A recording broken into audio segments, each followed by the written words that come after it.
सुकहो टल गुर सेवियै अहनस सहज सुबाए। दर्शन परसै गुरु कै जन्म मरण दुख जाय। दर्शन परसै गुरु कै जन्म मरण दुख जाय।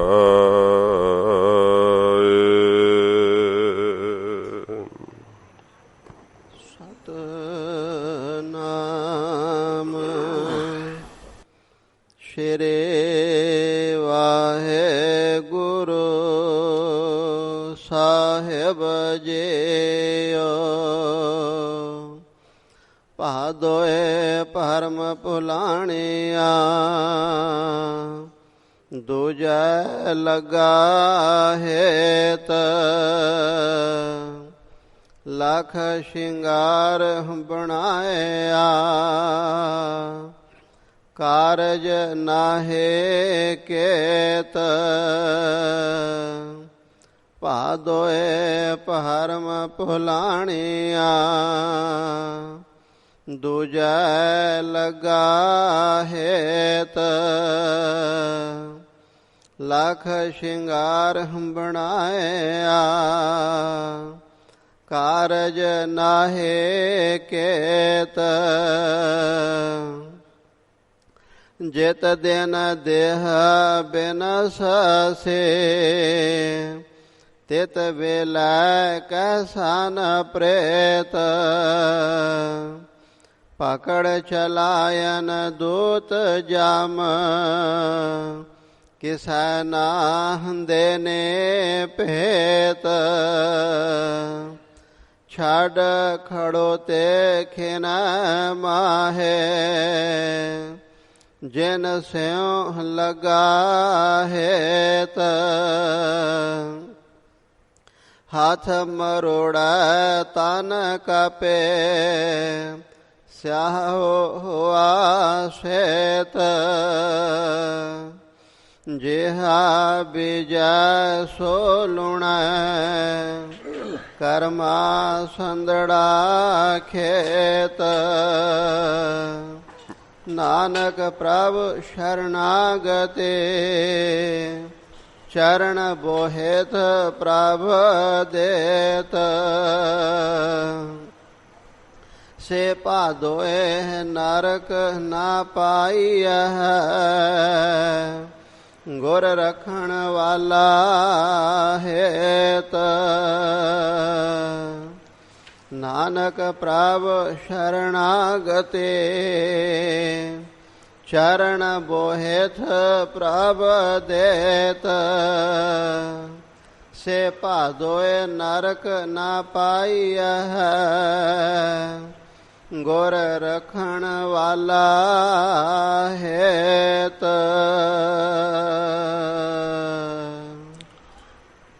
वाहेगुरु जी का खालसा वाहेगुरु जी के फतेह। सच्चे पातशाह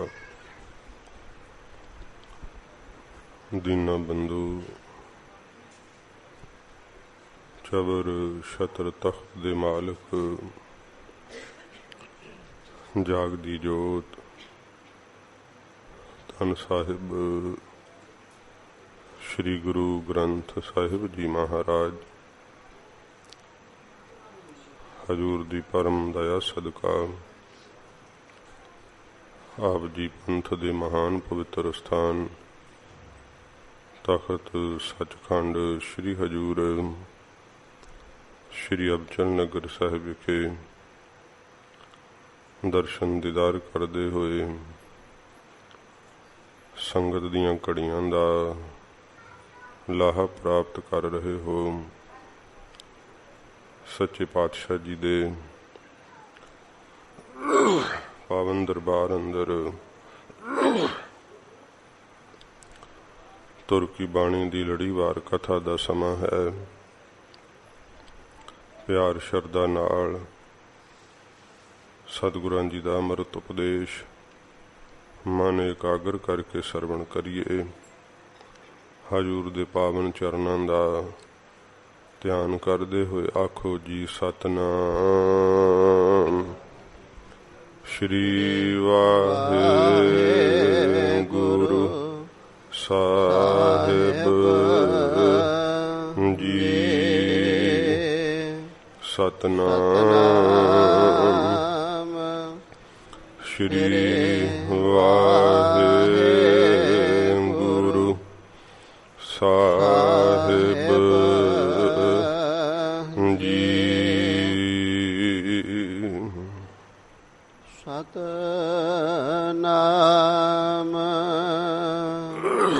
ਸ਼੍ਰੀ ਵਾਹਿਗੁਰੂ ਜੀ। ਭਾਦੋਏ ਪਰਮ ਭੁਲਾਣਿਆ। ਸੱਚੇ ਪਾਤਸ਼ਾਹ ਧੰਨ ਗੁਰੂ ਅਰਜਨ ਸਾਹਿਬ ਜੀ ਮਹਾਰਾਜ, ਇਹ ਬਰਖਾ ਦੀ ਰੁੱਤ ਦਾ ਮਹਾਰਾਜ ਜੀ ਦੂਸਰਾ ਭਾਦਰੋਂ ਦਾ ਮਹੀਨਾ ਮਹਾਰਾਜ ਜੀ ਉਚਾਰਨ ਕਰ ਰਹੇ ਹੈ। ਜਦੋਂ ਸਾਧ ਸੰਗਤ ਜੀ ਬਰਖਾ ਬਹੁਤ ਜ਼ਿਆਦਾ ਹੁੰਦੀ ਹੈ ਤੇ ਫਿਰ ਧਰਤੀ ਰੱਜ ਜਾਂਦੀ ਹੈ। ਜਦੋਂ ਇਹ ਭਾਦਰੋਂ ਦਾ ਮਹੀਨਾ ਆਉਂਦਾ ਹੈ ਉਦੋਂ ਫਿਰ ਗਰਮੀ ਪੈਣ ਲੱਗਦੀ ਹੈ। ਧਰਤੀ ਦੇ ਵਿੱਚੋਂ ਫਿਰ ਪਾਣੀ ਜਿਹੜਾ ਉਹ ਭਾਫ ਬਣਿਆ ਫਿਰ ਉੱਡਣ ਲੱਗਦਾ ਹੈ। ਜਿਵੇਂ ਭਾਦਰੋਂ ਦੇ ਚਮਾਸੇ ਬੜੇ ਜ਼ਿਆਦੇ ਜ਼ਬਰਦਸਤ ਹੁੰਦੇ ਹੈ।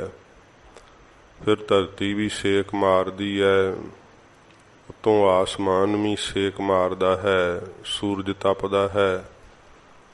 ਧਰਤੀ ਦਾ ਜਲ ਫਿਰ ਸੁੱਕਿਆ ਜਾਣ ਲੱਗ ਪੈਂਦਾ ਹੈ। ਸੱਚੇ ਪਾਤਸ਼ਾਹ ਜੀ ਮਹਾਰਾਜ ਕਹਿੰਦੇ ਹੈ ਕਿ ਜਦੋਂ ਭਾਈ ਬੁੱਧ ਰੂਪੀ ਧਰਤੀ ਦੇ ਉੱਪਰ ਗੁਰੂ ਜੀ ਦੇ ਉਪਦੇਸ਼ ਦੀ ਬਰਖਾ ਹੋਵੇ, ਉਦੋਂ ਗ੍ਰਹਿਣ ਕਰਕੇ ਹਰੀ ਨਾਮ ਅੰਮ੍ਰਿਤ ਬੂੰਦ ਨੂੰ ਸਦਾ ਲਈ ਛਕ ਕੇ ਤ੍ਰਿਪਤ ਹੋ ਜਾਵੇ।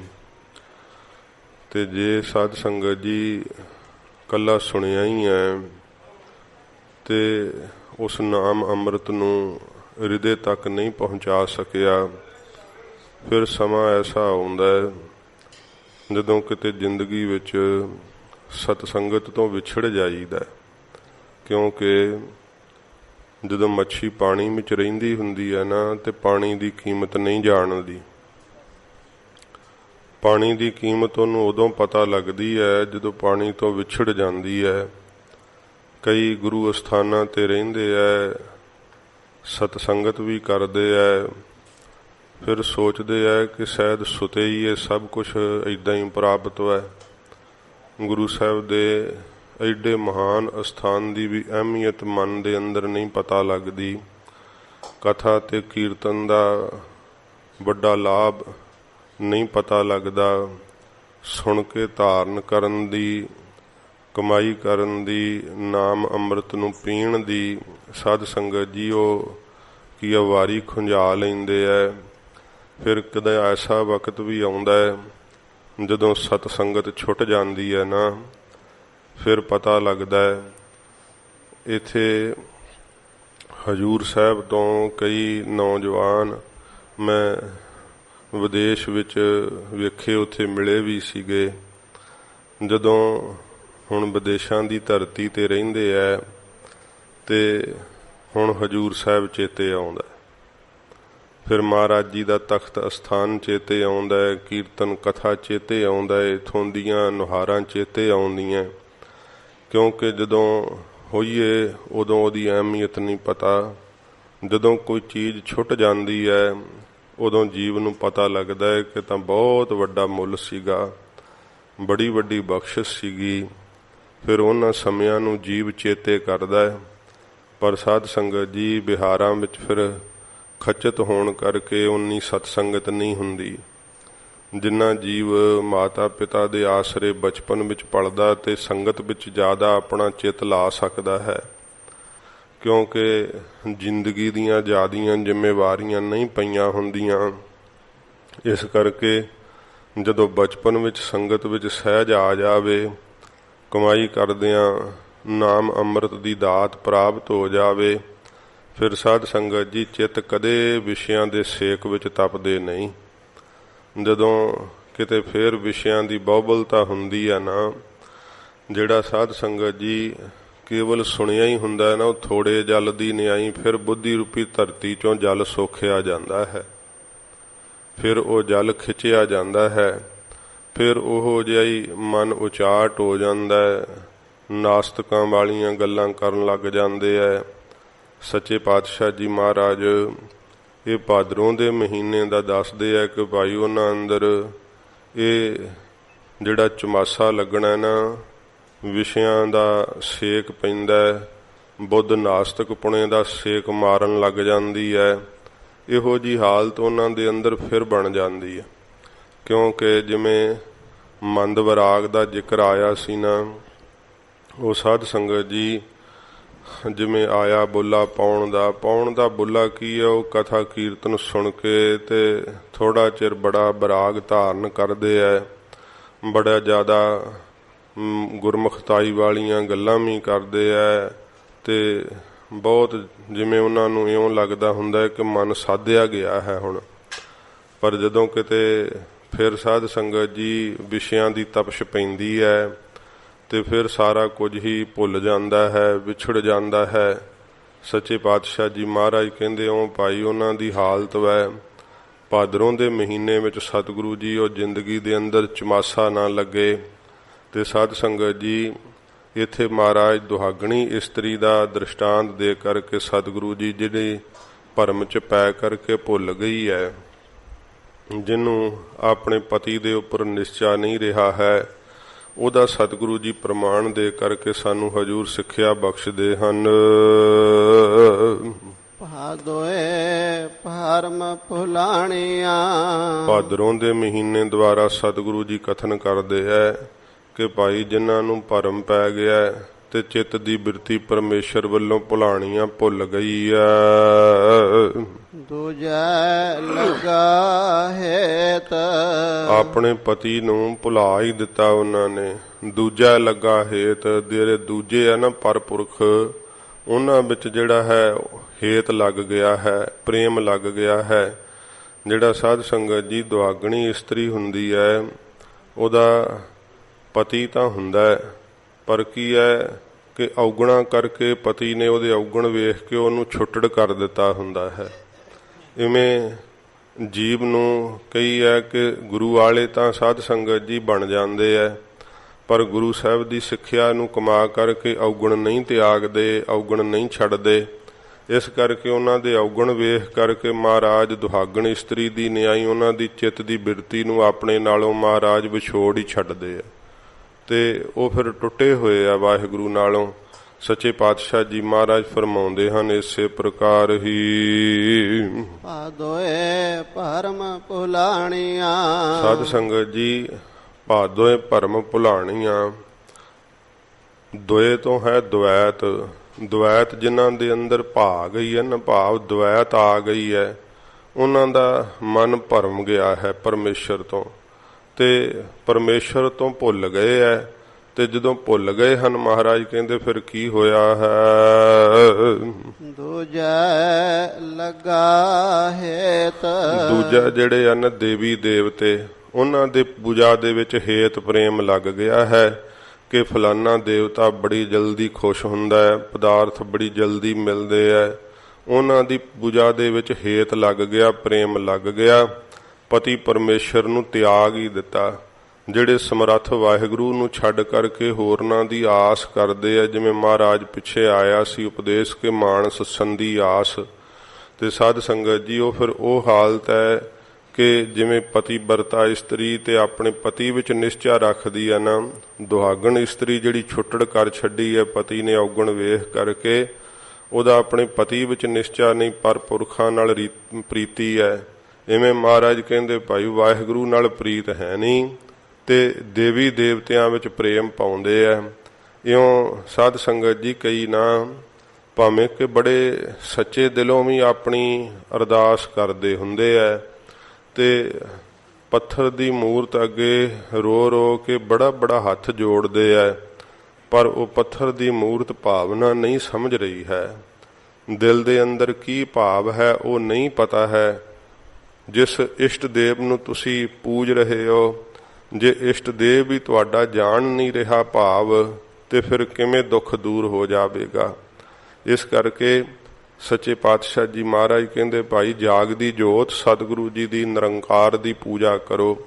ਨਿਰੰਕਾਰ ਨੂੰ ਸੇਵਨ ਕਰੋਗੇ ਤੇ ਸਤਿਗੁਰੂ ਜੀ ਕਹਿੰਦੇ, ਭਾਈ ਤੁਹਾਡੇ ਦਿਲ ਦਾ ਭਾਵ ਜਿਹੜਾ ਨਾ ਉਹ ਪਰਮੇਸ਼ਰ ਤੱਕ ਪ੍ਰਾਪਤ ਹੋਵੇਗਾ। ਸਤਿਗੁਰੂ ਜੀ ਕਹਿੰਦੇ, ਭਾਈ ਭੁੱਲ ਗਏ ਪਰਮੇਸ਼ਰ ਦੀ ਪੂਜਾ ਤੋਂ, ਵਾਹਿਗੁਰੂ ਨੂੰ ਛੱਡ ਕਰਕੇ ਪਖੰਡ ਇਹੋ ਜੇ ਕਰਦੇ ਐ। ਨਾਸਾ ਮੂੰਦ ਕਰੈ ਪ੍ਰਣਾਮੰਗ, ਫੋਕਟ ਧਰਮ ਨਾ ਕੌਡੀ ਕਾਮੰਗ। ਮਹਾਰਾਜ ਕਹਿੰਦੇ, ਭਾਈ ਬੜੇ ਬੜੇ ਮੱਥੇ ਟੇਕਦੇ ਐ, ਬੜਾ ਯਤਨ ਕਰਦੇ ਐ, ਪਰ ਇਹ ਤਾਂ ਮਹਾਰਾਜ ਕਹਿੰਦੇ ਫੋਕਟ ਵੈਨਾ ਧਰਮ ਸਾਰਾ, ਕੌਡੀ ਕੰਮ ਨਹੀਂ ਆਉਂਦੇ ਸਾਰੇ ਕੀਤੇ ਹੋਏ। ਜੇ ਕਿਤੇ ਪੂਰੇ ਗੁਰੂ ਜੀ ਨੂੰ ਬੰਦਨਾ ਕਰਨ, ਨਿਰੰਕਾਰ ਨੂੰ ਨਮਸਕਾਰ ਕਰਨ, ਤੇ ਫਿਰ ਸਾਧ ਸੰਗਤ ਜੀ ਉਹ ਕੀਤੀ ਹੋਈ ਨਮਸਕਾਰ ਦਾ ਫਲ ਵੀ ਮਿਲੇ। ਪਰ ਸੱਚੇ ਪਾਤਸ਼ਾਹ ਜੀ ਕਹਿੰਦੇ, ਭਾਈ ਦੂਜੇ ਭਾਵ ਵਿੱਚ ਨਾ ਹੇਤ ਲੱਗ ਗਿਆ ਹੈ। ਤੋ ਸਤਿਗੁਰੂ ਜੀ ਫਰਮਾਉਂਦੇ ਹਨ, ਇਸੇ ਪ੍ਰਕਾਰ ਹੀ ਪਹਾਦੋਏ ਭਰਮ ਭੁਲਾਣੀਆਂ। ਸਾਧ ਸੰਗਤ ਜੀ ਇਹ ਜਿਹੜੀ ਦੁਆਇਤ ਭਾਵ ਹੈ ਨਾ, ਇਹਦੇ ਕਰਕੇ ਜਿਹੜੀ ਸਾਡੀ ਬਿਰਤੀ ਹੈ ਨਾ, ਇਹ ਕੁਲੱਖਣੀ ਬਣ ਜਾਂਦੀ ਹੈ, ਖੋਟੇ ਲੱਛਣਾਂ ਵਾਲੀ। ਜਿਵੇਂ ਕੁਲੱਖਣੀ ਔਰਤ ਹੁੰਦੀ ਹੈ ਨਾ, ਕਹਿੰਦੇ ਪਾਣੀ ਕੇ ਮੰਗਤ ਪਾਥਰ ਮਾਰਤ, ਨਾਰ ਕਿਦੋਂ ਘਰ ਨਾਹਰ ਆਨੀ। ਜੇ ਪਾਣੀ ਮੰਗਿਆ ਕਿ ਪਾਣੀ ਦੇਈ, ਉਹ ਕਹਿੰਦੀ ਹੱਥ ਟੁੱਟੇ ਐ, ਗਾਂਹ ਹੋ ਕੇ ਆਪ ਪੀ ਲੈ। ਤੇ ਉਹ ਕਹਿੰਦੇ ਗਾਂਢੀ ਗੁਆਂਢੀ ਵੀ ਕਹਿੰਦੇ ਆ ਕਿ ਇਹ ਇਸਤਰੀ ਵਿਆਹ ਕੇ ਲਿਆ ਕਿ ਸ਼ੇਰਨੀ ਘਰ ਲਿਆ ਕੇ ਬੰਨ ਲਈ। ਆਂਢ ਗੁਆਂਢ ਸਭ ਨਾਲ ਹੀ ਲੜਾਈ ਝਗੜੇ। ਸੱਸ ਵੀ ਵੇਖ ਕੇ ਕੰਬੀ ਜਾਂਦੀ ਹੈ, ਕਦੋਂ ਅੰਦਰੋਂ ਨਿਕਲਦੀ ਹੈ। ਸਹੁਰਾ ਵੀ ਡਰਦਾ, ਰੋਟੀ ਨਹੀਂ ਮੰਗਦਾ ਕਿ ਕਿਤੇ ਹੋਰ ਹੀ ਨਾ ਮਾਰੇ ਕੁੱਖ ਸਿਰ ਦੇ ਅੰਦਰ। ਇਸ ਕਰਕੇ ਕਿਹਾ ਨਾਰ ਕਿਦੋਂ ਘਰ ਨਾਹਰ ਆਨੀ। ਨਾਹਰ ਸ਼ੇਰ ਨੂੰ ਕਹਿੰਦੇ ਆ, ਸ਼ੇਰਨੀ ਨੂੰ ਕਹਿੰਦੇ ਆ ਕਿ ਇਹ ਇਸਤਰੀ ਵਿਆਹ ਕੇ ਲਿਆਂਦੀ ਕਿ ਸ਼ੇਰਨੀ ਬੰਨ ਲਿਆਂਦੀ ਲਿਆ ਕਰਕੇ।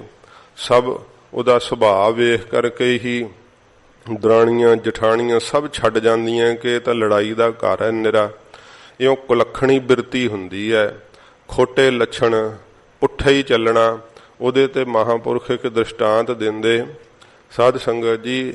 ਉਹ ਹਰੀ ਕੇ ਪੱਤਣ ਦੇ ਉੱਤੇ ਕਹਿੰਦੇ ਘਰ ਸੀਗਾ, ਉਹ ਇਸਤਰੀ ਬੜੀ ਜਿਹੜੀ ਸੀ ਮੂੰਹ ਜ਼ੋਰ ਸੀ, ਜਿਹੜਾ ਵੀ ਕੰਮ ਉਹ ਕਿਹਾ ਕਰੇ ਉਦੋਂ ਉਲਟ ਉਹਦੇ ਆਪਣੇ ਪਤੀ ਤੋਂ ਕਰਿਆ ਕਰੇ। ਜਿਹਨੂੰ ਪਤੀ ਦੇ ਉੱਤੇ ਕੋਈ ਨਿਸ਼ਚਾ ਨਹੀਂ, ਕੋਈ ਸ਼ਰਧਾ ਨਹੀਂ, ਕੋਈ ਪ੍ਰੇਮ ਨਹੀਂ ਹੈ, ਤੇ ਉਸ ਦੇ ਮਨ ਦੇ ਅੰਦਰ ਖਿਆਲ ਆਇਆ ਕਿ ਪਿਤਰਾਂ ਦਾ ਸਰਾਧ ਕਰਨਾ, ਪਰ ਇਹ ਨਹੀਂ ਆਖੇ ਲੱਗਣਾ, ਕਰੀਏ ਕੀ। ਉਹਨੇ ਕਿਹਾ ਵੀ ਪੁੱਠੀ ਗੱਲ ਕਰਦੇ ਆ, ਫਿਰ ਆਪੇ ਹੀ ਇਹ ਮੰਨ ਜੇ ਸ਼ਾਇਦ। ਤੇ ਰਾਤ ਨੂੰ ਇਉਂ ਪਿਆ ਪਿਆ ਕਹਿੰਦਾ, ਐਰਕਾ ਆਪਾਂ ਪਿਤਰਾਂ ਦਾ ਸਰਾਧ ਨਹੀਂ ਕਰਨਾ। ਮਚਲਾ ਹੋ ਕੇ ਜਾਣ ਕੇ ਕਹਿੰਦਾ, ਕਰਨਾ ਤੇ ਸੀਗਾ ਉਹਨੇ, ਤੇ ਕਹਿੰਦਾ ਕਿ ਐਰਕਾ ਆਪਾਂ ਪਿਤਰਾਂ ਦਾ ਸਰਾਧ ਨਹੀਂ ਕਰਨਾ। ਉਹ ਕਹਿੰਦੀ ਮੈਂ ਕਰੂੰਗੀ। ਤੇ ਫਿਰ ਕਹਿੰਦਾ ਚੰਗਾ ਜੇ ਸਰਾਧ ਕਰ ਲਿਆ ਤੇ ਆਪਾਂ ਦਕਸ਼ਣਾ ਨਹੀਂ ਕਿਸੇ ਨੂੰ ਦੇਣੀ। ਫਿਰ ਕਹਿੰਦੀ ਲੈ ਮੈਂ ਦਊਂਗੀ ਦਕਸ਼ਣਾ ਵੀ, ਕਿਉਂਕਿ ਉਲਟ ਚੱਲਦੀ ਸੀ। ਤੇ ਉਹ ਫਿਰ ਉਹਦੇ ਕੋਲ ਉਹਨੇ ਸਰਾਧ ਵੀ ਕਰਾ ਲਿਆ, ਦਕਸ਼ਣਾ ਵੀ ਦਵਾ ਲਈ। ਤੇ ਫਿਰ ਕਹਿੰਦਾ ਕਿ ਜਿਹੜੇ ਇਹ ਫੁੱਲ ਨੇ, ਅਸਤਨ ਜਿਹੜੇ, ਇਹ ਹੁਣ ਗੰਗਾ ਪ੍ਰਵਾਹ ਆਈਏ। ਕਹਿੰਦੀ ਮੈਂ ਤੇ ਰੂੜੀ ਤੇ ਸੁੱਟੂੰਗੀ। ਉਹ ਰੂੜੀ ਤੇ ਸੁੱਟਤੇ ਉਹਨੇ। ਬੜਾ ਦੁਖੀ ਹੋਇਆ ਕਿ ਬੜੀ ਇਹ ਤੇ ਕੁਲੱਖਣੀ ਹੈ, ਤੇ ਮੈਂ ਜੇ ਸਿੱਧੀ ਗੱਲ ਕਰਦਾ ਤੇ ਪੁੱਠੀ ਕਰਦੀ ਹੈ, ਪੁੱਠੀ ਕਰਦਾ ਤੇ ਸਿੱਧੀ ਚੱਲਦੀ ਹੈ, ਇਹ ਮੇਰੇ ਤੋਂ ਉਲਟੀ ਚੱਲਦੀ ਹੈ। ਉਹਨੇ ਸੋਚਿਆ ਕਿ ਇਹਦੇ ਤੋਂ ਹੁਣ ਗਲੋਂ ਗਲਾਵਾਂ ਇਹਦਾ ਲਾਈਏ। ਫਿਰ ਉਸ ਕਹਿਣ ਲੱਗਾ ਕਿ ਮੈਂ ਆ ਜਿਹੜਾ ਤੇਰੇ ਪੇਕਿਆਂ ਨੇ ਬਲਦ ਦਿੱਤਾ ਹੈ ਨਾ, ਇਹ ਲੈ ਕੇ ਤੇ ਮੈਂ ਤੇਰੇ ਪੇਕੇ ਨਹੀਂ ਜਾਣਾ ਹੁਣ। ਉਹ ਕਹਿੰਦੀ ਜਾਣਾ ਕਿੱਦਾਂ ਨਹੀਂ ਤੂੰ, ਮੈਂ ਬਲਦ ਵੀ ਲੈ ਕੇ ਜਾਣਾ ਤੇ ਤੈਨੂੰ ਵੀ ਨਾਲ ਲੈ ਕੇ ਜਾਣਾ। ਜ਼ਬਰਦਸਤੀ ਲੈ ਕੇ ਤੁਰ ਪਈ। ਜਦੋਂ ਆਏ ਪੱਤਣ ਤੇ, ਉਹ ਕਾਫੀ ਵੱਡਾ ਪੱਤਣ ਮੈਂ, ਤੇ ਕਹਿਣ ਲੱਗਾ ਭਾਗਵਾਨ ਨੇ ਬੇੜੀ ਉਡੀਕ ਲਈਏ। ਕਹਿੰਦੀ ਬੇੜੀ ਕੀ ਕਰਨੀ ਹੈ, ਬਲਦ ਦੀ ਪੂਛ ਫੜ ਕੇ ਲੰਘ ਜਾਾਂਗੇ ਦਰਿਆ ਨੂੰ। ਉਹ ਕਹਿਣ ਲੱਗਾ ਨਾ ਇਉਂ ਨਾ ਕਰ, ਦਰਿਆ ਬੜਾ ਡੂੰਘਾ ਹੈ ਤੇ ਬੇੜੀ ਦੀ ਉਡੀਕ ਕਰ ਲਈਏ। ਕਹਿਣ ਲੱਗੀ ਨਹੀਂ, ਮੈਂ ਬੇੜੀ ਦੀ ਉਡੀਕ ਨਹੀਂ ਕਰਨੀ। ਤੇ ਉਹ ਜਦੋਂ ਬਲਦ ਦੀ ਪੂਛ ਫੜ ਕੇ ਐਨ ਅੱਧ 'ਚ ਚਲੀ ਗਈ ਨਾ, ਪਿੱਛੋਂ ਆਵਾਜ਼ ਮਾਰ ਕੇ ਕਹਿੰਦਾ ਬਲਦ ਦੀ ਪੂਛ ਨਾ ਹੁਣ ਛੱਡੀ। ਕਹਿੰਦੀ ਮੈਂ ਛੱਡੂੰਗੀ। ਉਸੇ ਵੇਲੇ ਰੁੜ ਗਈ। ਜਦੋਂ ਰੁੜ ਗਈ ਤੇ ਉਹ ਲਿਖਿਆ ਹੋਇਆ ਹੈ, ਕਹਿੰਦੇ ਜਿੱਧਰੋਂ ਪਾਣੀ ਆ ਰਿਹਾ ਸੀ ਨਾ ਚੜ੍ਹਦੇ ਪਾਸਿਓਂ, ਤੇ ਉਧਰ ਨੂੰ ਤੁਰ ਪਿਆ ਲੱਭਣ ਵਾਸਤੇ। ਤੇ ਪੁੱਛਿਆ ਕਿਸੇ ਨੇ ਕਿ ਤੂੰ ਕੀ ਵੇਖ ਰਿਹਾ? ਕਹਿੰਦਾ ਮੇਰੀ ਘਰਵਾਲੀ ਰੁੜ ਗਈ ਹੈ ਤੇ ਉਹਦੀ ਲੋਥ ਵੇਖਦਾ ਫਿਰਦਾ। ਕਹਿੰਦੇ ਪਾਣੀ ਤੇ ਉਧਰ ਨੂੰ ਜਾ ਰਿਹਾ, ਕਿੱਥੇ ਕਿ ਡੁੱਬੀ ਸੀ? ਅਖੇ ਕਹਿੰਦਾ ਪਿੱਛੇ ਵਾਹਵਾ ਦੂਰ ਡੁੱਬ ਗਈ ਸੀ। ਤੇ ਕਹਿੰਦੇ ਪਰਾਂ ਨੂੰ ਗਈ ਹੋਣੀ ਆ ਲੋਥ, ਕੇ ਇੱਧਰ ਨੂੰ ਕਿੱਧਰ ਆਈ ਹੋ? ਪਾਣੀ ਤੇ ਇੱਧਰੋਂ ਆ ਰਿਹਾ। ਕਹਿੰਦਾ ਨਹੀਂ, ਪੁੱਠੀ ਸੀ, ਇੱਧਰ ਨੂੰ ਆਈ ਹੋਣੀ ਹੈ। ਲੈਂਦੇ ਨੂੰ ਨਹੀਂ ਗਈ ਹੋਣੀ, ਪਾਣੀ ਵੱਲ ਨੂੰ ਨਹੀਂ, ਕਿਉਂਕਿ ਉਲਟੀ ਚੱਲਦੀ ਸੀ, ਉਹਦੀ ਲੋਥ ਵੀ ਉਲਟਾ ਆਈ ਹੋਵੇਗੀ। ਇਸ ਤਰ੍ਹਾਂ ਇਹ ਦਾ ਦ੍ਰਿਸ਼ਟਾਂਤ ਦਿੰਦੇ ਆ ਸਾਧ ਸੰਗਤ ਜੀ। ਉਹ ਕੁਲੱਖਣੀ ਔਰਤ ਕੀ ਹੈ? ਸਾਡੀ ਬੁੱਧੀ ਕੁਲੱਖਣੀ ਹੈ ਤੇ ਪਰਮੇਸ਼ਰ ਪਤੀ ਹੈ। ਬੁੱਧ ਸਾਡੀ ਕੁਲੱਖਣੀ ਔਰਤ ਦੀ ਤਰ੍ਹਾਂ ਜੋ ਗੁਰੂ ਮਹਾਰਾਜ ਜੀ ਉਪਦੇਸ਼ ਦਿੰਦੇ ਆ ਨਾ ਪਰਮੇਸ਼ਰ ਪਤੀ ਦੇ ਮਿਲਾਪ ਦਾ, ਉਹਦੇ ਤੋਂ ਉਲਟ ਚੱਲਦੀ ਹੈ। ਮਹਾਰਾਜ ਜੀ ਨੇ ਕਿਹਾ ਅੰਮ੍ਰਿਤ ਵੇਲੇ ਉੱਠਣਾ, ਕਹਿੰਦੀ ਨਹੀਂ ਉੱਠੂਗੀ। ਇਹ ਪੁੱਠੀ ਚੱਲਦੀ ਹੈ। ਖਾਸ ਕਰਕੇ ਇਸ ਦੇਸ਼ ਵਿੱਚ ਤਾਂ ਇਸ ਤਰ੍ਹਾਂ ਹੈ, ਮਾਫ ਕਰਨਾ, ਜਿੱਥੇ ਲਿਖਿਆ ਹੋਵੇ ਨਾ ਵੀ ਇੱਧਰ ਨਾ ਜਾਓ, ਉਧਰ ਸਗੋਂ ਜਾਂਦੇ ਆ ਸਾਰੇ। ਵੀ ਵੇਖੀਏ ਉੱਥੇ ਕੀ ਹੈ। ਇਹ ਕੁਲੱਖਣੀ ਬਿਰਤੀ ਕਰਕੇ ਆ, ਬੁੱਧੀ ਕਰਕੇ ਆ, ਖੋਟੀ ਹੈ ਬੁੱਧੀ। ਜਿਹੜੀ ਗੱਲ ਤੋਂ ਗੁਰੂ ਸਾਹਿਬ ਜੀ ਮਨਾ ਕਰਦੇ ਆ ਉਹ ਕਰਨੀ ਹੈ, ਤੇ ਜਿਹੜੀ ਕਰਨ ਵਾਸਤੇ ਸਤਿਗੁਰੂ ਜੀ ਕਹਿੰਦੇ ਆ ਸਾਧ ਸੰਗਤ ਜੀ ਉਹ ਕਰਨੀ ਨਹੀਂ। ਇਹ ਕੁਲੱਖਣੀ ਬਿਰਤੀ ਕਰਕੇ ਮਹਾਰਾਜ ਕਹਿੰਦੇ ਭਾਈ ਭਰਮ ਪੈ ਗਿਆ ਹੈ। ਗੁਰੂ ਸਾਹਿਬ ਤੋਂ, ਸਤਿਗੁਰੂ ਜੀ ਦੇ ਉਪਦੇਸ਼ ਤੋਂ ਹਰ ਸਮੇਂ ਉਲਟੀ ਚੱਲਣਾ, ਵੇਦ ਸ਼ਾਸਤਰ ਤੋਂ ਉਲਟ ਚੱਲਣਾ, ਤਰਕਾਂ ਮਾਰਨੀਆਂ, ਸਗੋਂ ਜਿਹੜਾ ਹੈ ਉਪਦੇਸ਼ ਤਾਂ ਮੰਨਣਾ ਕੀ, ਤੇ ਸਗੋਂ ਸਾਧ ਸੰਗਤ ਜੀ ਮਸ਼ਕਰੀਆਂ ਕਰਨੀਆਂ। ਇਹ ਕੁਲੱਖਣੀ ਬਿਰਤੀ ਕਰਕੇ ਹੈ, ਖੋਟੀ ਬਿਰਤੀ ਕਰਕੇ ਹੈ। ਕਦੇ ਸਿੱਧਾ ਉਪਦੇਸ਼ ਧਾਰਨੀ ਨਹੀਂ ਕਰਦੀ ਬਿਰਤੀ, ਇੰਨੀ ਖੋਟੇ ਲੱਛਣਾਂ ਵਾਲੀ ਹੋ ਗਈ ਹੈ। ਸਤਿਗੁਰੂ ਜੀ ਕਹਿੰਦੇ ਭਾਈ ਦੂਜਾ ਭਾਵ ਮਨ ਦੇ ਅੰਦਰ ਆ ਗਿਆ ਹੈ। ਤੇ ਜਦੋਂ ਦੂਜਾ ਭਾਵ ਕੀ ਹੈ? ਦੂਜਾ ਭਾਵ ਮਾਇਆ ਹੈ। ਮਾਇਆ ਰਚਿਤ ਇਹ ਸੰਸਾਰ ਹੈ। ਤੇ ਸੱਚੇ ਪਾਤਸ਼ਾਹ ਜੀ ਕਹਿੰਦੇ ਜਦੋਂ ਸੰਸਾਰ ਨਾਲ ਹੀ ਲੱਗੇ ਰਹਿੰਦੇ ਆ, ਦੁਨੀਆ ਦੀ ਵੇਖੋ ਕਿੱਡੀ ਵਡਿਆਈ ਹੈ, ਖੋਟੇ ਲੱਖਣਾਂ ਵਾਲੀ ਬੁੱਧੀ ਕਰਦੀ ਹੈ।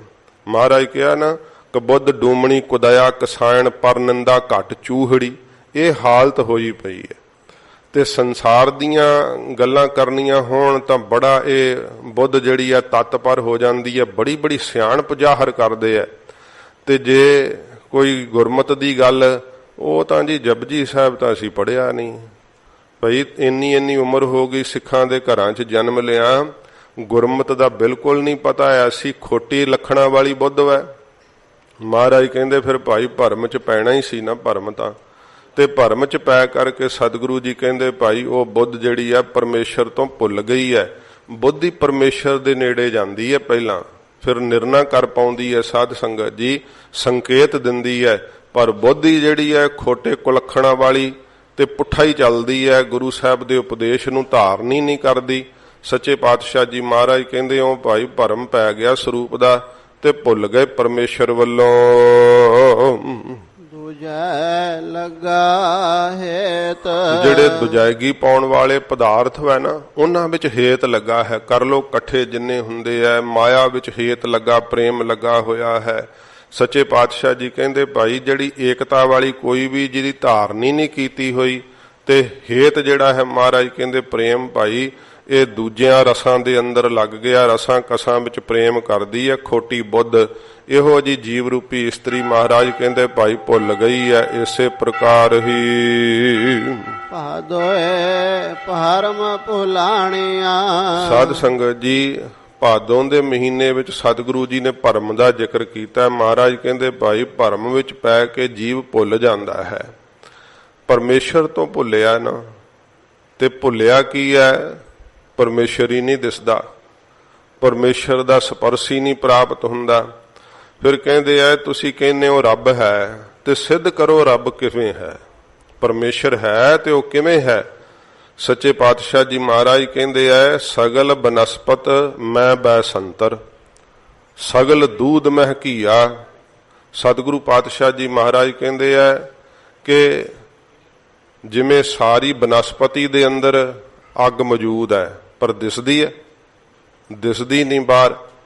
ਪਰਮੇਸ਼ਰ ਨੇ ਬੰਨੀ ਹੋਈ ਹੈ, ਉਸ ਅੱਗ ਦੇ ਵਿੱਚ ਹੀ ਬਨਸਪਤੀ ਫੁੱਲਦੀ ਹੈ, ਫਲਾਂ ਨੂੰ ਰਸ ਪੈਂਦਾ ਹੈ, ਪੱਤੇ ਹਰੇ ਰਹਿੰਦੇ ਆ। ਕਦੇ ਅੱਗ ਵਿੱਚ ਵੀ ਪੱਤੇ ਹਰੇ ਰਹਿੰਦੇ ਆ। ਅੱਗ ਤਾਂ ਸਾੜ ਦਿੰਦੀ ਹੈ ਸਭ ਕੁਝ, ਪਰ ਉਸ ਬਨਸਪਤੀ ਦੇ ਅੰਦਰ ਅੱਗ ਛਿਪੀ ਹੋਈ ਹੈ। ਇਹ ਤਾਂ ਸਭ ਜਾਣਦੇ ਵੀ ਹੈ ਪਰ ਦਿਖਾਈ ਨਹੀਂ ਦਿੰਦੀ ਨਾ। ਮਹਾਰਾਜ ਕਹਿੰਦੇ ਸਗਲ ਬਨਸਪਤ ਮਹਿ ਬੈਸੰਤਰ। ਫਿਰ ਸਾਧ ਸੰਗਤ ਜੀ ਦੁੱਧ ਵਿੱਚ ਘਿਓ ਕਹਿੰਦੇ ਆ, ਕਿੱਥੇ ਵਿਖਾਓ ਘਿਓ, ਦਿਸਦਾ ਨਹੀਂ। ਇਸ ਤਰ੍ਹਾਂ ਨਹੀਂ ਦਿਸਦਾ। ਜਦੋਂ ਉਸ ਨੂੰ ਜਮਾ ਦਈਏ ਫਿਰ ਸਾਧ ਸੰਗਤ ਜੀ ਉਸ ਦਾ ਜਦੋਂ ਰਿੜਕੀਏ, ਰਿੜਕਣਾ ਪਾ ਕਰਕੇ ਤੇ ਫਿਰ ਮੱਖਣ ਨਿਕਲਦਾ, ਫਿਰ ਮੱਖਣ ਦਿਖਾਈ ਦੇਣ ਲੱਗ ਪੈਂਦਾ। ਮੱਖਣ ਤੋਂ ਫਿਰ ਉਹਦਾ ਘਿਓ ਜਿਹੜਾ ਹੈ ਉਹ ਸਾਧ ਸੰਗਤ ਜੀ ਦਿਸਣ ਲੱਗ ਪੈਂਦਾ ਹੈ। ਇਸ ਤਰ੍ਹਾਂ ਇਹ ਜਿਹੜਾ ਵਾਹਿਗੁਰੂ ਦਾ ਸਾਧ ਸੰਗਤ ਜੀ ਪ੍ਰਕਾਸ਼ ਹੈ ਨਾ, ਇਹ ਸਾਡੇ ਅੰਦਰ ਇਉਂ ਗੁਪਤ ਹੈ ਜਿਵੇਂ ਸਾਰੀ ਬਨਸਪਤੀ ਦੇ ਅੰਦਰ ਅੱਗ ਗੁਪਤ ਹੈ।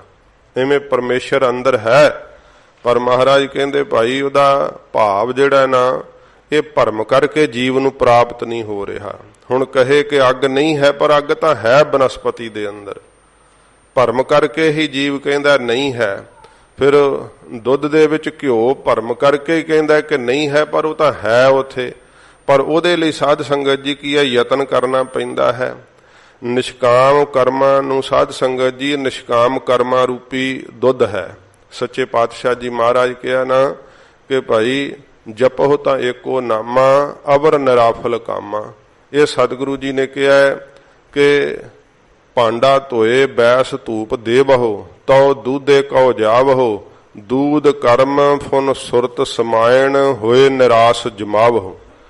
ਜਿਹੜਾ ਨਿਸ਼ਕਾਮ ਕਰਮਾਂ ਰੂਪੀ ਦੁੱਧ ਹੈ ਨਾ, ਇਹਨੂੰ ਸਾਧ ਸੰਗਤ ਜੀ ਜਿਹੜਾ ਸੰਸਾਰ ਤੋਂ ਉਪਰਾਮ ਕਰਨਾ ਨਾ, ਚਿੱਤ ਇਹ ਜਾਗ ਲਾਉਣੀ ਹੈ। ਸੰਸਾਰ ਦੇ ਰਸਾਂ ਕਸਾਂ ਤੋਂ ਆਪਣੇ ਚਿੱਤ ਨੂੰ ਉਪਰਾਮ ਕਰ ਲੈਣਾ, ਇਹ ਜਾਗ ਲਾਉਣੀ ਹੈ। ਜਦੋਂ ਜਾਗ ਲੱਗ ਜਾਂਦੀ ਹੈ ਫਿਰ ਸਾਧ ਸੰਗਤ ਜੀ ਕੀ ਹੈ, ਅਭਿਆਸ ਦਾ ਰਿੜਕਣਾ ਪਾਈਦਾ ਹੈ।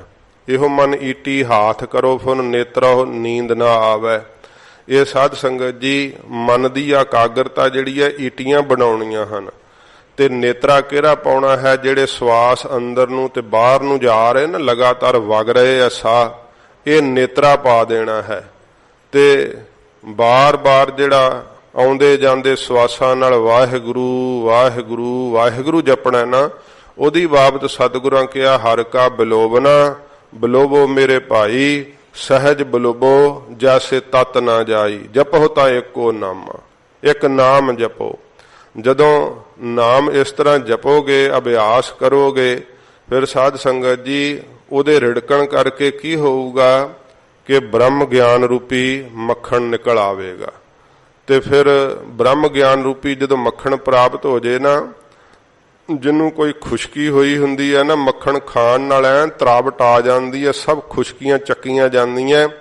ਫਿਰ ਸਾਧ ਸੰਗਤ ਜੀ ਨਾਸਤਕਪੁਣੇ ਦੀ ਖੁਸ਼ਕੀ ਸਭ ਚੱਕੀ ਜਾਂਦੀ ਹੈ, ਐਨ ਤਰਾਵਟ ਆ ਜਾਂਦੀ ਹੈ ਉਹਨੂੰ ਸਭ ਦੇ ਅੰਦਰ। ਜਿਵੇਂ ਮਹਾਰਾਜ ਕਿਹਾ ਸੀ ਕਿ ਵਣ ਤਿਰਣ ਪ੍ਰਭ ਸੰਗ ਮੌਲਿਆ, ਉਹਨੂੰ ਤਾਂ ਇਉਂ ਪ੍ਰਤੀਤ ਹੋ ਰਿਹਾ ਹੈ ਕਿ ਮੇਰਾ ਪ੍ਰਭੂ ਸਭ ਦੇ ਅੰਦਰ ਹੀ ਮੌਲ ਰਿਹਾ ਹੈ।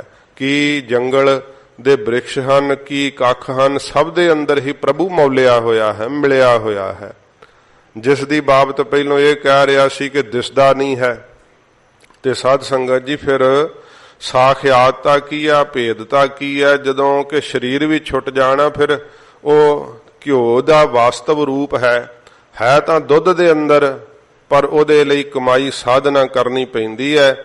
ਮਹਾਰਾਜ ਕਹਿੰਦੇ ਭਾਈ ਜਿਨ੍ਹਾਂ ਦਾ ਮਨ ਭਰਮ ਦਾ ਸ਼ਿਕਾਰ ਹੋ ਗਿਆ ਨਾ, ਉਹਨਾਂ ਨੂੰ ਉਸ ਸਰੂਪ ਦਾ ਪ੍ਰਕਾਸ਼ ਨਹੀਂ ਪਤਾ ਲੱਗ ਰਿਹਾ। ਤੇ ਗੁਰੂ ਸਾਹਿਬ ਜੀ ਨੇ ਕਿਹਾ ਪੋਹਪ ਮਦ ਜਿਉ ਬਾਸ ਬਸਤ ਹੈ, ਮੁਕਰ ਮਾਹੇ ਜੈਸੇ ਛਾਈ, ਤੈਸੇ ਹੀ ਹਰ ਬਸੈ ਨਿਰੰਤਰ, ਘਟ ਹੀ ਖੋਜੋ ਭਾਈ। ਮਹਾਰਾਜ ਕਹਿੰਦੇ ਜਿਵੇਂ ਪਰਛਾਈ ਸ਼ੀਸ਼ੇ ਵਿੱਚ ਦਿਸਦੀ ਹੈ, ਖੁਸ਼ਬੂ ਫੁੱਲ ਵਿੱਚ ਵਸਦੀ ਹੈ, ਇਉਂ ਸੱਚੇ ਪਾਤਸ਼ਾਹ ਜੀ ਕਹਿੰਦੇ ਵਾਹਿਗੁਰੂ ਅੰਦਰ ਵਸ ਰਿਹਾ ਹੈ, ਹਰ ਵੇਲੇ ਅੰਦਰ ਸਮਾ ਰਿਹਾ। ਉਹ ਪਰ ਸਾਧ ਸੰਗਤ ਜੀ ਜਿਹੜਾ ਭਰਮ ਹੁੰਦਾ ਨਾ, ਭਰਮ ਕਹਿੰਦੇ ਹੀ ਉਹਨੂੰ ਹੈ ਅਸਲ ਨਾ ਪਤਾ ਲੱਗਦਾ ਹੋਵੇ। ਜਿਵੇਂ ਭਰਮ ਦਾ ਵਿਦਾਂਤ ਵਿੱਚ ਦ੍ਰਿਸ਼ਟਾਂਤ ਦਿੰਦੇ ਹੈ ਕਿ ਸ਼ਾਮ ਦੇ ਵਕਤ ਪਿਆ ਹੋਇਆ ਰੱਸਾ ਸੱਪ ਪ੍ਰਤੀਤ ਹੋਣ ਲੱਗ ਪੈਂਦਾ ਹੈ, ਤੇ ਪੂਰਾ ਚਾਨਣ ਵੀ ਨਹੀਂ ਰਿਹਾ ਤੇ ਪੂਰਾ ਹਨੇਰਾ ਵੀ ਨਹੀਂ ਹੋਇਆ, ਦਿਸਦਾ ਹੈ ਥੋੜਾ ਪਰ ਸਹੀ ਨਹੀਂ ਦਿਸ ਰਿਹਾ। ਜੇ ਤਾਂ ਬਿਲਕੁਲ ਹੀ ਹਨੇਰਾ ਹੋਵੇ ਨਾ, ਬਿਲਕੁਲ ਹਨੇਰਾ ਘਨ ਸਖੋਬਤਤਾ ਵਾਲੀ ਅਵਸਥਾ ਹੁੰਦੀ ਹੈ, ਜਿਵੇਂ ਪੱਥਰ ਦੀ ਜੂਨ ਹੁੰਦੀ ਹੈ। ਇਹ ਪੱਥਰ ਦੀਆਂ ਜੂਨਾਂ ਸਾਧ ਸੰਗਤ ਜੀ ਘਨ ਸਖੋਬਤ ਵਾਲੀ ਅਵਸਥਾ ਹੈ। ਤੇ ਜਿਹੜੀਆਂ ਰੁੱਖਾਂ ਦੀਆਂ ਜੂਨਾਂ ਨੇ, ਇਹ ਸਖੋਬਤ ਅਵਸਥਾ ਵਾਲੀ ਜੂਨ ਮੈਂ ਰੁੱਖ ਨੂੰ ਜਦੋਂ ਵੱਢੀਏ ਪਾਣੀ ਨਿਕਲਦਾ ਨਾ ਵਿੱਚੋਂ, ਇਹ ਸਖੋਬਤ ਅਵਸਥਾ ਉਹਨੂੰ ਜਿਹੜਾ ਹੈ ਨਾ ਪੱਥਰ ਨਾਲੋਂ ਵੱਧ ਜਾਨ ਉਹਦੇ ਵਿੱਚ ਮੰਨੀ ਜਾਂਦੀ ਹੈ। ਤੇ ਫਿਰ ਸਾਧ ਸੰਗਤ ਜੀ ਜਿਹੜੇ ਆ ਪਸ਼ੂ ਹੈ, ਪਕਸ਼ੀ ਹੈ, ਇਹ ਸੁਪਨ ਅਵਸਥਾ ਹੈ, ਤੇ ਜਿਹੜਾ ਜੀਵ ਹੈ ਇਹਨੂੰ ਜਾਗਰਤ ਅਵਸਥਾ ਮੰਨਿਆ ਜਾਂਦਾ ਹੈ ਕਿ ਇਹ ਹੀ ਮਨੁੱਖਾ ਜਨਮ ਹੈ ਜਿਹਦੇ ਰਾਹੀਂ ਤੂੰ ਪਰਮੇਸ਼ਰ ਨੂੰ ਪ੍ਰਾਪਤ ਕਰ ਸਕਦਾ ਹੈ। ਤੋ ਇਸ ਪ੍ਰਕਾਰ ਸਾਧ ਸੰਗਤ ਜੀ ਇਹ ਜਿਹੜੀ ਹੈ ਜਾਗਰਤ ਅਵਸਥਾ, ਇਹਦੇ ਵਿੱਚ ਹੀ ਜੇ ਭਰਮ ਪਿਆ ਰਿਹਾ ਤੇ ਫਿਰ ਕੀ ਪ੍ਰਤੀਤ ਹੁੰਦਾ ਹੈ, ਨਾ ਚੰਗੀ ਤਰ੍ਹਾਂ ਜਿਹੜਾ ਹੈ ਚਾਨਣ ਹੈ, ਨਾ ਪੂਰਾ ਹਨੇਰਾ ਹੈ, ਤੇ ਥੋੜਾ ਥੋੜਾ ਦਿਸਦਾ ਪਰ ਸਹੀ ਨਹੀਂ ਦਿਸਦਾ ਹੈ। ਤੇ ਜਿਹੜਾ ਉਹ ਰੱਸਾ ਫਿਰ ਕੀ ਪ੍ਰਤੀਤ ਹੋਣ ਲੱਗ ਪੈਂਦਾ ਹੈ, ਸੱਪ ਪ੍ਰਤੀਤ ਹੋਣ ਲੱਗ ਪੈਂਦਾ ਹੈ। ਤੇ ਭੁਲੇਖੇ ਨਾਲ ਕਹਿੰਦੇ ਉਹ ਵਿਦਾਂਤ ਵਿੱਚ ਉਹਦਾ ਪ੍ਰਮਾਣ ਦਿੱਤਾ ਜਾਂਦਾ, ਕਹਿੰਦੇ ਸਾਰੇ ਲਿਆ ਕੇ ਸੋਟੇ ਮਾਰਨ ਲੱਗ ਪੈਂਦੇ, ਰੱਸੇ ਦੇ ਉੱਪਰ ਹੀ ਮਾਰੋ, ਕਹਿੰਦੇ ਸੱਪ ਡਾਂਗੀ ਨਾ ਮਾਰ ਦੇ। ਤੇ ਜਦੋਂ ਲੋ ਕਰਕੇ ਇੱਕ ਕਹਿੰਦਾ ਉਹ ਲਿਆਓ ਲਾਲਟਨ ਤੇ ਲਿਆਓ ਵੇਖੀਏ ਤੇ ਸਹੀ ਮਰ ਗਿਆ ਹੋਣਾ, ਹੁਣ ਉਹ ਰੱਸੇ ਨੇ ਕੀ ਹਿੱਲਣਾ ਸੀ ਜਦੋਂ ਅੱਗੇ ਹਰਕਤ ਹੀ ਕੋਈ ਨਹੀਂ ਹੋਈ। ਜਦੋਂ ਚਾਨਣ ਕਰਕੇ ਵੇਖਿਆ ਤੇ ਸਾਰੇ ਬੜੇ ਸ਼ਰਮਿੰਦੇ ਹੁੰਦੇ ਆ ਫਿਰ, ਤੇ ਬੜਾ ਹੱਸਦੇ ਆ। ਤੇ ਹਾਸਾ ਕਾਹਦਾ ਆਉਂਦਾ, ਕਿਉਂਕਿ ਡਰ ਲੱਥ ਗਿਆ ਸਾਰਾ। ਜਿਹੜਾ ਸੱਪ ਦਾ ਡਰ ਲੱਗ ਰਿਹਾ ਸੀ ਨਾ ਉਹ ਖਤਮ ਹੋ ਗਿਆ। ਜਦੋਂ ਡਰ ਲੱਗ ਰਿਹਾ ਸੀ ਉਦੋਂ ਕਿੱਥੇ ਹਾਸਾ ਸੀ, ਉਦੋਂ ਤਾਂ ਚਿਹਰੇ ਪੀਲੇ ਪਏ ਸੀ, ਡਰ ਗਏ ਸੀ, ਲੜ ਨਾ ਜਾਵੇ, ਮਰ ਨਾ ਜਾਈਏ। ਇਸ ਤਰ੍ਹਾਂ ਸਾਧ ਸੰਗਤ ਜੀ ਜਦੋਂ ਸੰਸਾਰ ਸੱਤ ਭਾਸ ਰਿਹਾ ਨਾ, ਇਹ ਭੁਲੇਖੇ ਨਾਲ ਹੀ ਜੀਵ ਮੌਤ ਤੋਂ ਡਰ ਰਿਹਾ ਹੈ। ਭੁਲੇਖੇ ਨਾਲ ਹੀ ਸਾਧ ਸੰਗਤ ਜੀ ਦੁੱਖ ਕਾਲੋਂ ਡਰਦਾ ਪਿਆ ਹੈ। ਅਸਲ ਵਿੱਚ ਕੀ ਹੈ, ਭਰਮ ਕਰਕੇ ਹੀ ਇਸ ਨੂੰ ਜੰਮਣ ਮਰਨ ਚਿੰਬੜਿਆ ਹੋਇਆ ਹੈ। ਭਰਮ ਕਰਕੇ ਹੀ ਦੁੱਖ ਸੁੱਖ ਚਿੰਬੜੇ ਹੋਏ ਆ। ਸਮਝਦਾ ਹੈ ਦੁੱਖ ਆ ਗਿਆ, ਹਾਏ ਕੀ ਕਰਾਂਗੇ। ਸੁੱਖ ਵਿੱਚ ਪਰਮੇਸ਼ਰ ਨੂੰ ਭੁੱਲ ਜਾਂਦਾ ਹੈ, ਲਪਾਏਮਾਨ ਹੋ ਜਾਂਦਾ ਹੈ। ਜਨਮ ਹੋਇਆ ਇਹ ਨਹੀਂ ਸੋਚਦਾ ਕਿ ਜਨਮ ਤੋਂ ਪਹਿਲੋਂ ਕਿੱਥੇ ਸਾਂ, ਮਰਨ ਦੀ ਚਿੰਤਾ ਬਾਹਲੀ ਕਰਦਾ ਹੈ। ਇਹ ਨਹੀਂ ਸੋਚਦਾ ਕਿ ਮੈਂ ਸਦੀਵੀ ਨਹੀਂ ਹਾਂ ਇੱਥੇ, ਮੇਰੇ ਜਨਮ ਤੋਂ ਪਹਿਲਾਂ ਇਹ ਸੰਸਾਰ ਸੀਗਾ ਕਿ ਨਹੀਂ ਸੀਗਾ, ਸੀਗਾ ਇਹ। ਤੇ ਫਿਰ ਜੇ ਜਨਮ ਹੋਇਆ ਤੇ ਮਰਨ ਨਹੀਂ ਹੋਣਾ, ਹੋਣਾ ਹੈ, ਪਰ ਪਿਆ ਹੋਇਆ ਭਰਮ ਨਹੀਂ ਜਾਣਨ ਦਿੰਦਾ। ਭਰਮ ਜਿਹੜਾ ਹੈ ਨਾ ਉਹ ਮੌਤ ਤੋਂ ਡਰਾਉਂਦਾ ਰਹਿੰਦਾ ਹੈ, ਮੌਤ ਦਾ ਡਰ ਨਹੀਂ ਅੰਦਰੋਂ ਖਤਮ ਹੋਣ ਦਿੰਦਾ। ਇਹ ਭਰਮ ਜਦੋਂ ਨਿਕਲਦਾ ਹੈ ਉਦੋਂ ਕਿਵੇਂ ਨਿਕਲਦਾ ਹੈ, ਜਦੋਂ ਗੁਰੂ ਜੀ ਦਾ ਗਿਆਨ ਰੂਪੀ ਪ੍ਰਕਾਸ਼ ਪ੍ਰਾਪਤ ਹੁੰਦਾ ਹੈ ਨਾ, ਫਿਰ ਪਤਾ ਲੱਗ ਜਾਂਦਾ ਕਿ ਓਹੋ ਇਹ ਤੇ ਸੰਸਾਰ ਨਹੀਂ, ਪਰਮੇਸ਼ਰ ਆਪ ਹੀ ਹੈ। ਮੈਂ ਜਨਮ ਚ ਨਹੀਂ ਹਾਂ, ਮੈਂ ਮਰਨ ਚ ਨਹੀਂ ਹਾਂ, ਮੈਂ ਦੁੱਖ ਸੁੱਖ ਭੋਗਣ ਵਾਲਾ ਨਹੀਂ ਹਾਂ।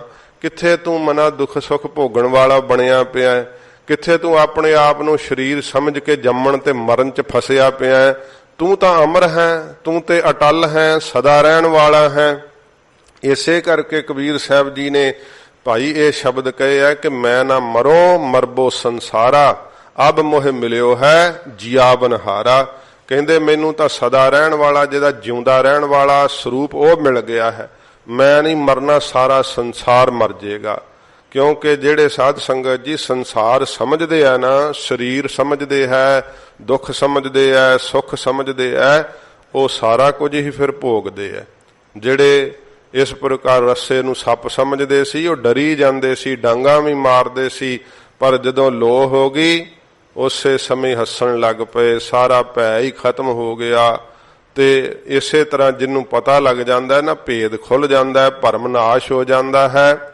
ਸਾਧ ਸੰਗਤ ਜੀ ਉਹਦਾ ਡਰ ਖਤਮ ਹੋ ਜਾਂਦਾ ਹੈ, ਉਹਨੂੰ ਕਿਸੇ ਪ੍ਰਕਾਰ ਦਾ ਭੈ ਨਹੀਂ, ਵਿਆਪਦਾ ਡਰ ਨਹੀਂ ਲੱਗਦਾ। ਸੱਚੇ ਪਾਤਸ਼ਾਹ ਜੀ ਮਹਾਰਾਜ ਕਹਿੰਦੇ ਜਦੋਂ ਭਾਈ ਭਗਤ ਪ੍ਰਹਲਾਦ ਜੀ ਨੂੰ ਡਰਾਉਂਦੇ ਸੀ, ਪਹਾੜ ਤੋਂ ਰੇੜ ਕੇ ਡਰੇ ਸੀ ਭਗਤ ਜੀ, ਅੱਗ 'ਚ ਸੁੱਟਿਆ ਸੀ ਡਰੇ ਸੀ, ਪਾਣੀ 'ਚ ਡੋਬਣਾ ਚਾਹਿਆ ਡਰੇ ਸੀ, ਨਹੀਂ ਡਰੇ ਹੀ ਨਹੀਂ, ਕਿਉਂਕਿ ਉਹਨਾਂ ਨੂੰ ਪਰਮੇਸ਼ਰ ਦਿਸ ਰਿਹਾ ਹੈ, ਵਾਹਿਗੁਰੂ ਦਿਸ ਰਿਹਾ ਹੈ, ਵਾਸਤਵ ਸਰੂਪ ਦਿਸ ਪਿਆ ਹੈ। ਇਸ ਕਰਕੇ ਉਹਨਾਂ ਨੂੰ ਪਤਾ ਹੈ ਭਗਤ ਪ੍ਰਹਲਾਦ ਜੀ ਨੂੰ ਕਿ ਮੈਨੂੰ ਅੱਗ ਹੁਣ ਸਾੜਨ ਨੂੰ ਰਹਿ ਗਈ ਹੈ, ਕਿਉਂਕਿ ਸਾਰਾ ਕੁਝ ਤਾਂ ਮਹਾਰਾਜ ਦੇ ਭੈ 'ਚ ਹੈ, ਪਰਮੇਸ਼ਰ ਦੇ ਹੁਕਮ 'ਚ ਹੈ। ਆਪਣਾ ਵਾਸਤਵ ਰੂਪ ਉਹਨਾਂ ਨੇ ਪਹਿਚਾਣ ਲਿਆ। ਤੇ ਜਿਨ੍ਹਾਂ ਕੋ ਸਾਧ ਸੰਗਤ ਜੀ ਇਹ ਕੁਲੱਖਣੀ ਬੁੱਧੀ ਕਰਕੇ ਫਿਰ ਵਾਸਤਵ ਰੂਪ ਨਹੀਂ ਪਛਾਣਿਆ ਜਾਂਦਾ, ਇਹ ਕੁਲੱਖਣੀ ਬੁੱਧ ਭਰਮ ਪਾ ਛੱਡਦੀ ਹੈ, ਮਹਾਰਾਜ ਤੋਂ ਉਲਟ ਚੱਲਦੀ ਹੈ ਸਦਾ ਹੀ। ਇਸ ਕਰਕੇ ਸਤਿਗੁਰੂ ਜੀ ਕਹਿੰਦੇ ਭਾਈ ਇਹਨਾਂ ਨੂੰ ਭੁਲੇਖਾ ਪੈ ਗਿਆ, ਭਰਮ ਦੇ ਸ਼ਿਕਾਰ ਹੋ ਗਏ ਤੇ ਪਰਮੇਸ਼ਰ ਦੇ ਸਰੂਪ ਤੋਂ ਭੁੱਲ ਗਏ। ਸੰਸਾਰ ਦੀਆਂ ਬੜੀਆਂ ਹੀ ਗਾਥਾਵਾਂ ਗਾਉਂਦੇ ਐ ਕਈ ਸਾਧ ਸੰਗਤ ਜੀ, ਸੰਸਾਰ ਦੀ ਉਸਤਤ ਸੁਣ ਸੁਣ ਕੇ ਬੜੇ ਖੁਸ਼ ਹੁੰਦੇ ਐ, ਬੜੇ ਚੁਟਕਲੇ ਸੁਣਨ ਵਿੱਚ ਉਹ ਵਿਸ਼ੇਸ਼ ਕਰਕੇ ਕਿਤਾਬਾਂ ਹੀ ਉਹੋ ਜੀਆਂ ਪੜ੍ਹਦੇ ਐ ਤੇ ਬਾਣੀ ਤਾਂ ਪੜ੍ਹਨ ਲੱਗਿਆ ਉਹਨਾਂ ਨੂੰ ਸੁਸਤੀ ਪੈਂਦੀ ਹੈ। ਤੇ ਜੇ ਕਿਤੇ ਚੁਟਕਲੇ ਸੁਣਨੇ ਹੋਣ, ਮਸ਼ਕਰੀਆਂ ਕਰਨੀਆਂ ਹੋਣ, ਉਹਨਾਂ ਦਾ ਚਿੱਤ ਲਲਚਾਉਂਦਾ ਰਹਿੰਦਾ ਹੈ। ਘਰ ਵਾਲੀ ਭਾਵੇਂ ਕਹੇ ਕਿ ਫਲਾਨਾ ਕੰਮ ਕਰ ਆਓ, ਉਹਨੂੰ ਉਹ ਦੋਸਤਾਂ ਦੀਆਂ ਸਭਾ ਖਿੱਚਦੀ ਹੈ, ਚੱਲੀਏ ਉੱਥੇ ਹਾਸਾ ਠੱਠਾ ਕਰਾਂਗੇ, ਮਖੌਲ ਕਰਾਂਗੇ। ਉਹਨਾਂ ਮਸ਼ਕਰੀਆਂ ਦੇ ਅੰਦਰ ਹੀ ਪਰਚੇ ਰਹਿੰਦੇ, ਘਰ ਦੇ ਕੰਮ ਵੀ ਭੁੱਲੇ ਰਹਿੰਦੇ ਆ। ਇਸ ਤਰ੍ਹਾਂ ਦੀ ਮਹਾਰਾਜ ਕਹਿੰਦੇ ਭਾਈ ਹਾਲ ਤਾਂ ਸਤਸੰਗਤ ਕਰਨ ਵੱਲੋਂ ਭੁੱਲ ਗਏ ਐ, ਪਰਮੇਸ਼ਰ ਦੇ ਨਾਮ ਵੱਲੋਂ ਭੁੱਲ ਗਏ ਹਨ। ਦੂਜੈ ਲੱਗਾ ਹੇਤ, ਦੂਜੇ ਕੰਮਾਂ ਵਿੱਚ ਹੇਤ ਪ੍ਰੇਮ ਲੱਗਾ ਹੋਇਆ ਹੈ। ਜਿਹੜਾ ਸਤ ਸੰਗਤ ਜੀ ਦੂਜੈ, ਜਿਹੜੀ ਦਵੈਤ ਦੀ ਜੈ ਕਰਨ ਵਾਲੀ ਗੱਲ ਹੈ ਨਾ, ਉਹ ਕੀ ਹੈ, ਤਾਸ਼ਾਂ ਖੇਡਣੀਆਂ, ਚੌਂਕਾਂ 'ਚ ਗੱਪਾਂ ਮਾਰਨੀਆਂ, ਉਹਨਾਂ 'ਚ ਹੇਤ ਪ੍ਰੇਮ ਲੱਗਾ ਹੋਇਆ ਹੈ। ਤੇ ਜੇ ਕੋਈ ਕਹੇ ਨਾ ਕਿ ਭਾਈ ਸੰਗਤ ਕਰ ਲੋ, ਉਹ ਬਾਹਰਲਿਆਂ ਦੇਸ਼ਾਂ ਵਿੱਚ ਨਾ ਗੁਰਦੁਆਰੇ ਸਾਹਿਬਾਂ ਵਿੱਚ ਸਾਧ ਸੰਗਤ ਜੀ ਸੀਨੀਅਰ ਸਿਟੀਜ਼ਨ ਵਾਸਤੇ ਨਾ ਨਾਲ ਉਹ ਸਰਕਾਰ ਨੇ ਜਿਹੜਾ ਹੈ ਨਾ ਉਹ ਕਾਨੂੰਨ ਬਣਾਇਆ ਹੁੰਦਾ ਤੇ ਗੁਰਦੁਆਰੇ ਸਾਹਿਬਾਂ ਵਾਲਿਆਂ ਨੂੰ ਨਾ ਬਣਾਉਣੇ ਪੈਂਦੇ ਉਹਨਾਂ ਦੇ ਉੱਠਣ ਬੈਠਣ ਵਾਸਤੇ ਕਮਰੇ, ਤੇ ਉੱਥੇ ਹੀ ਉਹ ਲੰਗਰ ਦਾ ਭੋਜਨ ਵੀ ਮੰਗਾ ਲੈਂਦੇ ਆ ਤੇ ਪ੍ਰਸ਼ਾਦਾ ਵੀ ਉੱਥੇ ਹੀ ਬਹਿ ਕੇ ਕੁਰਸੀਆਂ ਤੇ ਛਕਦੇ ਆ। ਟੈਲੀਵਿਜ਼ਨ ਵੀ ਉਹਨਾਂ ਦੀ ਸਹੂਲਤ ਵਾਸਤੇ ਲੱਗੇ ਹੁੰਦੇ ਆ। ਸਾਰਾ ਦਿਨ ਉੱਥੇ ਫਿਲਮਾਂ ਵੇਖਦੇ ਰਹਿੰਦੇ ਆ ਬਜ਼ੁਰਗ, ਸਾਰਾ ਦਿਨ। ਤੇ ਉਹ ਮਸ਼ਕੀਨ ਜੀ ਆਪਣੀ ਕਥਾ 'ਚ ਦੱਸਦੇ, ਕਹਿੰਦੇ ਇੱਕ ਵਾਰੀ ਮੈਂ ਉੱਥੇ ਕਥਾ ਕਰਨ ਚਲੇ ਗਿਆ ਤੇ ਸੰਗਤ ਹੈ ਨਹੀਂ ਸੀ। ਉਹ ਪ੍ਰਬੰਧਕ ਕਹਿੰਦੇ ਬਜ਼ੁਰਗਾਂ ਨੂੰ ਕਿ ਬਾਪੂ ਜੀ ਸਾਰਾ ਦਿਨ ਤੁਸੀਂ ਇੱਥੇ ਰਹਿੰਦੇ ਹੋ ਤੇ ਕਥਾਵਾਚਕ ਬਾਹਰੋਂ ਆਏ ਆ ਤੇ ਆਓ ਤੁਸੀਂ ਕਥਾ ਸੁਣੋ। ਕਹਿਣ ਲੱਗੇ ਅੱਗਾ ਕਥਾ ਰੋਜ਼ ਹੁੰਦੀ ਨਹੀਂ? ਕਹਿੰਦੇ ਹੁੰਦੀ ਆ ਉੱਦਾਂ ਤਾਂ। ਤੇ ਕਹਿੰਦੇ ਅੱਜ ਕੋਈ ਵਿਸ਼ੇਸ਼ ਕਥਾ ਹੋਣੀ ਹੈ ਜਾਂ ਅਸੀਂ ਨਹੀਂ ਆਉਣਾ? ਜਦੋਂ ਤਾਂ ਰਹਿ ਰਾਸ ਸਾਹਿਬ ਦਾ ਟਾਈਮ ਹੁੰਦਾ ਨਾ, ਉਦੋਂ ਇਉਂ ਦੌੜਦੇ ਉੱਥੋਂ ਜਿਵੇਂ ਸਾਧ ਸੰਗਤ ਜੀ ਕੋਈ ਅੱਗ ਲੱਗ ਗਈ ਹੋਵੇ ਨਾ ਜੰਗਲ ਨੂੰ, ਤੇ ਭੱਜਦੇ ਜਾਨ ਬਚਾਉਣ ਨੂੰ। ਇਉਂ ਰਹਿ ਰਾਸ ਸਾਹਿਬ ਦੀ ਆਵਾਜ਼ ਸੁਣਦੇ ਹੀ ਪਾਠ ਦੀ ਦੌੜਨ ਲੱਗ ਪੈਂਦੇ ਘਰਾਂ ਨੂੰ। ਸਾਰਾ ਦਿਨ ਉੱਥੇ ਗੱਪਾਂ ਵੱਢਦੇ ਆ, ਬੁਰਾ ਬੋਲਦੇ ਆ, ਫਿਲਮਾਂ ਵੇਖਦੇ ਆ। ਇਹ ਹਾਲਤ ਹੈ। ਤੇ ਕਾਹਦੇ ਵਿੱਚ ਹੇਤ ਲੱਗਾ ਹੋਇਆ? ਦੂਜੇ ਭਾਵ 'ਚ ਹੀ ਲੱਗਾ ਹੋਇਆ ਹੈ। ਉੱਥੇ ਹੀ ਗੁਰਦੁਆਰੇ ਸਾਹਿਬ ਨਾਲ ਹੀ 4-5 ਕਰਮਾਂ ਤੇ ਗੁਰਦੁਆਰੇ ਸਾਹਿਬ ਦਾ ਦਰਬਾਰ ਹਾਲ ਹੈ। ਸ੍ਰੀ ਗੁਰੂ ਗ੍ਰੰਥ ਸਾਹਿਬ ਸੱਚੇ ਪਾਤਸ਼ਾਹ ਦਾ ਪ੍ਰਕਾਸ਼ ਹੈ। ਉੱਥੇ ਬੈਠ ਕਰਕੇ ਨਹੀਂ ਸਕੂਨ ਨਾਲ ਭਜਨ ਕਰਨਾ। ਜਿੱਥੇ ਗੱਪਾਂ ਮਾਰਦੇ ਆ, ਦੁਜੈਗੀ ਵਾਲੀਆਂ ਗੱਲਾਂ ਕੀਤੀਆਂ ਜਾਂਦੀਆਂ, ਸਤਿਗੁਰੂ ਜੀ ਕਹਿੰਦੇ ਭਾਈ ਦੂਜਾ ਲੱਗਾ ਹੇਤ। ਇਸ ਦੂਜੇ ਭਾਵ ਵਿੱਚ ਉਹਨਾਂ ਦਾ ਹੇਤ ਪ੍ਰੇਮ ਲੱਗ ਗਿਆ ਹੈ। ਤੇ ਜਦੋਂ ਦੂਜੇ ਭਾਵ ਵਿੱਚ ਹੇਤ ਲੱਗਾ ਹੋਇਆ ਹੈ ਤੇ ਫਿਰ ਗੁਰਦੁਆਰੇ ਸਾਹਿਬ ਆਈ ਹੋਈ ਮਾਤਾ ਧੀ ਭੈਣ ਮੱਥਾ ਟੇਕਣ ਵਾਲੀ, ਉਹਨੂੰ ਵੀ ਚੰਗੀ ਨਿਗਾਹ ਨਾਲ ਨਹੀਂ ਉਹ ਵੇਖਦੇ। ਇਸ ਤਰ੍ਹਾਂ ਸਾਧ ਸੰਗਤ ਜੀ ਇਹ ਕਿਉਂਕਿ ਇਹ ਪ੍ਰਬੰਧ ਦੀ ਮਾੜੀ ਹਾਲਤ ਹੈ। ਇਹ ਤਕਰੀਬਨ ਬਹੁਤਾਤ ਬਾਹਰ ਗੁਰਦੁਆਰੇ ਸਾਹਿਬਾਂ ਵਿੱਚ ਬਣੇ ਹੋਏ ਆ, ਉਹ ਸੀਨੀਅਰ ਸਿਟੀਜ਼ਨ ਵਾਸਤੇ ਇਉਂ ਕਹਿ ਕੇ ਤੇ ਉਹ ਬਣਾਏ ਹੋਏ। ਤੇ ਉੱਥੇ ਇਉਂ ਸਾਧ ਸੰਗਤ ਜੀ ਸਾਰਾ ਕੁਝ ਹੀ ਦੂਜੇ ਭਾਵ ਵਾਲਾ ਹੀ ਕਰਮ ਕਰਦੇ ਆ। ਮਹਾਰਾਜ ਕਹਿੰਦੇ ਭਾਈ ਦੱਸੋ ਫਿਰ ਭਰਮ ਨਾਸ਼ ਕਿਵੇਂ ਹੋਵੇ? ਭਰਮ ਪੈ ਗਿਆ। ਸਤਿਗੁਰੂ ਜੀ ਕਹਿੰਦੇ ਭਾਈ ਬਿਰਤੀ ਭੁੱਲ ਗਈ, ਪਰਮੇਸ਼ਰ ਤੋਂ ਛੁੱਟੜ ਹੋ ਗਈ ਤੇ ਦੂਜੇ ਭਾਵ ਰਸਾਂ ਕਸਾਂ ਵਿੱਚ ਮਹਾਰਾਜ ਕਹਿੰਦੇ ਹੇਤ ਪ੍ਰੇਮ ਲੱਗਾ ਹੋਇਆ ਏ। ਲੱਖ ਸ਼ਿੰਗਾਰ ਬਣਾਇਆ, ਲੱਖਾਂ ਹੀ ਮਹਾਰਾਜ ਕਹਿੰਦੇ ਭਾਵੇਂ ਸ਼ਿੰਗਾਰ ਸਾਧਨਾ ਰੂਪੀ ਕਰ ਲਵੇ, ਕੋਈ ਤਰਾਟਕ ਸਾਧ ਲੈਂਦੇ ਐ, ਕੋਈ ਸਾਧ ਸੰਗਤ ਜੀ ਮੰਤਰ ਜਿਹੜਾ ਘੋਰ ਮੰਤਰ ਪੜ੍ਹ ਕੇ ਨਾ ਵਸ ਕਰ ਲੈਂਦੇ ਐ। ਕਹਿੰਦੇ ਐ ਕਿ ਜਿਹੜਾ ਇਹ ਰਾਧਾ ਸੁਆਮੀਆਂ ਦਾ ਬਾਬੂ ਸਾਵਣ ਮੱਲ ਸੀ ਨਾ, ਕਹਿੰਦੇ ਇਹ ਸੁਪਾਰੀ ਖਾ ਕੇ ਤੇ ਫਿਰ ਗੰਦਗੀ ਰਾਹੀਂ ਉਹ ਸੁਪਾਰੀ ਜਿਹੜੀ ਸਬੂਤੀ ਕੱਢ ਕੇ ਤੇ ਉਹ ਸਾਧ ਸੰਗਤ ਜੀ ਘੋਰ ਮੰਤਰ ਪੜ੍ਹ ਕੇ ਨਾ ਤੇ ਬੜੇ ਬੜੇ ਰਹੀਸ ਜਿਹੜੇ ਅਮੀਰ ਸੀ ਉਹਨਾਂ ਨੂੰ ਬੂਰ ਕੇ ਦੇ ਦਿੰਦਾ ਸੀ ਤੇ ਆਪਣੇ ਵਸ ਕਰ ਲੈਂਦਾ ਸੀ। ਇਸ ਤਰ੍ਹਾਂ ਇਹ ਘੋਰ ਮੰਤਰਾਂ ਵਾਲੇ ਜਿਹੜੇ ਕਰਦੇ ਆ, ਬੜੇ ਸਾਧ ਸੰਗਤ ਜੀ ਜਿਨ੍ਹਾਂ ਨੇ ਘੋਰ ਮੰਤਰ ਆਦਿਕ ਜਪੇ ਆ, ਤਰਾਟਕ ਸਾਧੇ ਆ, ਇਹਨਾਂ ਸ਼ਕਤੀਆਂ ਦਾ ਕੋਈ ਵੀ ਫਲ ਨਹੀਂ ਪ੍ਰਾਪਤ ਹੁੰਦਾ। ਸੱਚੇ ਪਾਤਸ਼ਾਹ ਜੀ ਕਹਿੰਦੇ ਹਨ, ਫਿਰ ਪੜ੍ਹ ਦਿਓ, ਲੱਖ ਸ਼ਿੰਗਾਰ ਬਣਾਇਆ। ਭਾਵੇਂ ਲੱਖਾਂ ਹੀ ਇਹੋ ਜਿਹੇ ਮਹਾਰਾਜ ਕਹਿੰਦੇ ਭਾਈ ਜਿਹੜੇ ਸਾਧਨਾ ਰੂਪੀ ਸ਼ਿੰਗਾਰ ਜਿਹੜੇ ਹਨ ਬਣਾਏ ਨੇ, ਕਾਰਜ ਨਾਹੇ ਕੇਤ। ਉਹ ਕਿਤੇ ਵੀ ਮਹਾਰਾਜ ਕਹਿੰਦੇ ਮੁਕਤੀ ਦਾ ਕਾਰਜ ਨਹੀਂ ਕਰ ਸਕਦੇ, ਸ਼ਾਂਤੀ ਦਾ ਕੰਮ ਨਹੀਂ ਕਰ ਸਕਦੇ। ਜਿਵੇਂ ਜਿਹੜੀ ਇਸਤਰੀ ਪਤੀ ਨੇ ਛੁੱਟੜ ਕਰ ਛੱਡੀ ਹੈ, ਦੱਸੋ ਕਿੰਨੇ ਸ਼ਿੰਗਾਰ ਲਾ ਲਵੇ, ਤੇ ਫਿਰ ਕਿਸੇ ਕੰਮ ਹੈ ਲਾਏ ਹੋਏ ਸ਼ਿੰਗਾਰ। ਸਮਾਜ ਜਿਹੜਾ ਹੈ ਉਹ ਗਲਤ ਗੱਲਾਂ ਕਰਦਾ ਹੈ, ਉਹ ਸਾਧ ਸੰਗਤ ਜੀ ਜਿਹੜਾ ਹੈ ਸਮਾਜ ਉਹ ਦੂਸ਼ਣ ਲਾ ਦਿੰਦਾ ਹੈ ਕਿ ਪਤੀ ਤਾਂ ਇਹਨੂੰ ਛੱਡ ਛੱਡਿਆ ਹੈ ਤੇ ਕਿਹਦੇ ਵਾਸਤੇ ਸ਼ਿੰਗਾਰ ਲਾਉਂਦੀ ਹੈ।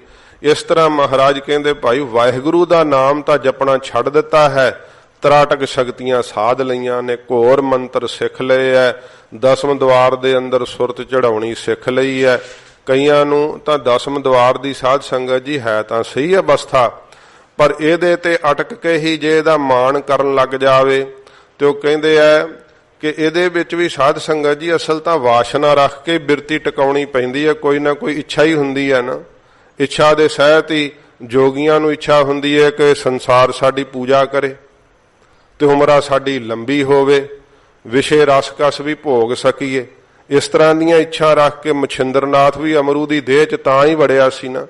ਇਹ ਇੱਛਾ ਰੱਖ ਕਰਕੇ ਕਿਤੇ ਨਾ ਕਿਤੇ ਤੇ ਟਿਕਾਉਣਾ ਹੀ ਪੈਂਦਾ ਨਾ, ਇੱਛਾ ਦਾ ਕੋਈ ਸੰਕਲਪ ਟਿਕਾ ਕੇ ਹੀ ਚੜ੍ਹਦੇ ਆ ਨਾ ਦਸਮ ਦਵਾਰ ਵਿੱਚ। ਤੇ ਉਹਦਾ ਇੱਕ ਜ਼ਿਕਰ ਆਉਂਦਾ, ਕਹਿੰਦੇ ਇੱਕ ਬਾਜੀਗਰ ਨੇ ਨਾ ਕਿਸੇ ਜੋਗੀ ਕੋਲੋਂ ਸਿੱਖ ਲਿਆ ਦਸਮ ਦਵਾਰ ਵਿੱਚ ਸੁਰਤ ਚੜਾਉਣੀ। ਉਹ ਰਾਜੇ ਦੇ ਦਰਬਾਰ ਵਿੱਚ ਉਹਨੂੰ ਪੁੱਛਿਆ ਗਿਆ, ਕਹਿੰਦਾ ਵੀ ਰਾਜਾ ਕਹਿੰਦਾ ਤੂੰ ਦਸਮ ਦਵਾਰ ਵਿੱਚ ਸਵਾਸ ਚੜਾ ਲੈਣਾ? ਕਹਿੰਦਾ ਹਾਂ ਮਹਾਰਾਜ ਮੈਂ ਚੜਾ ਲੈਣਾ, ਮੈਨੂੰ ਆਉਂਦਾ ਹੈ। ਉਹ ਕਹਿੰਦਾ ਫਿਰ ਚੜਾ ਕੇ ਵਿਖਾਏਗਾ? ਕਹਿੰਦਾ ਹਾਂ ਮਹਾਰਾਜ ਚੜਾ ਦਿੰਨੇ ਆ, ਪਰ ਇਹ ਹੈ ਵੀ ਮੈਂ ਇੱਕ ਘੋੜਾ ਲੈਣਾ ਤੇ ਇੱਕ ਜੋੜਾ ਲੈਣਾ ਨਵਾਂ। ਉਹ ਕਹਿੰਦਾ ਠੀਕ ਆ ਦਿਆਂਗੇ, ਤੂੰ ਸਵਾਸ ਚੜਾ ਕੇ ਦਿਖਾ।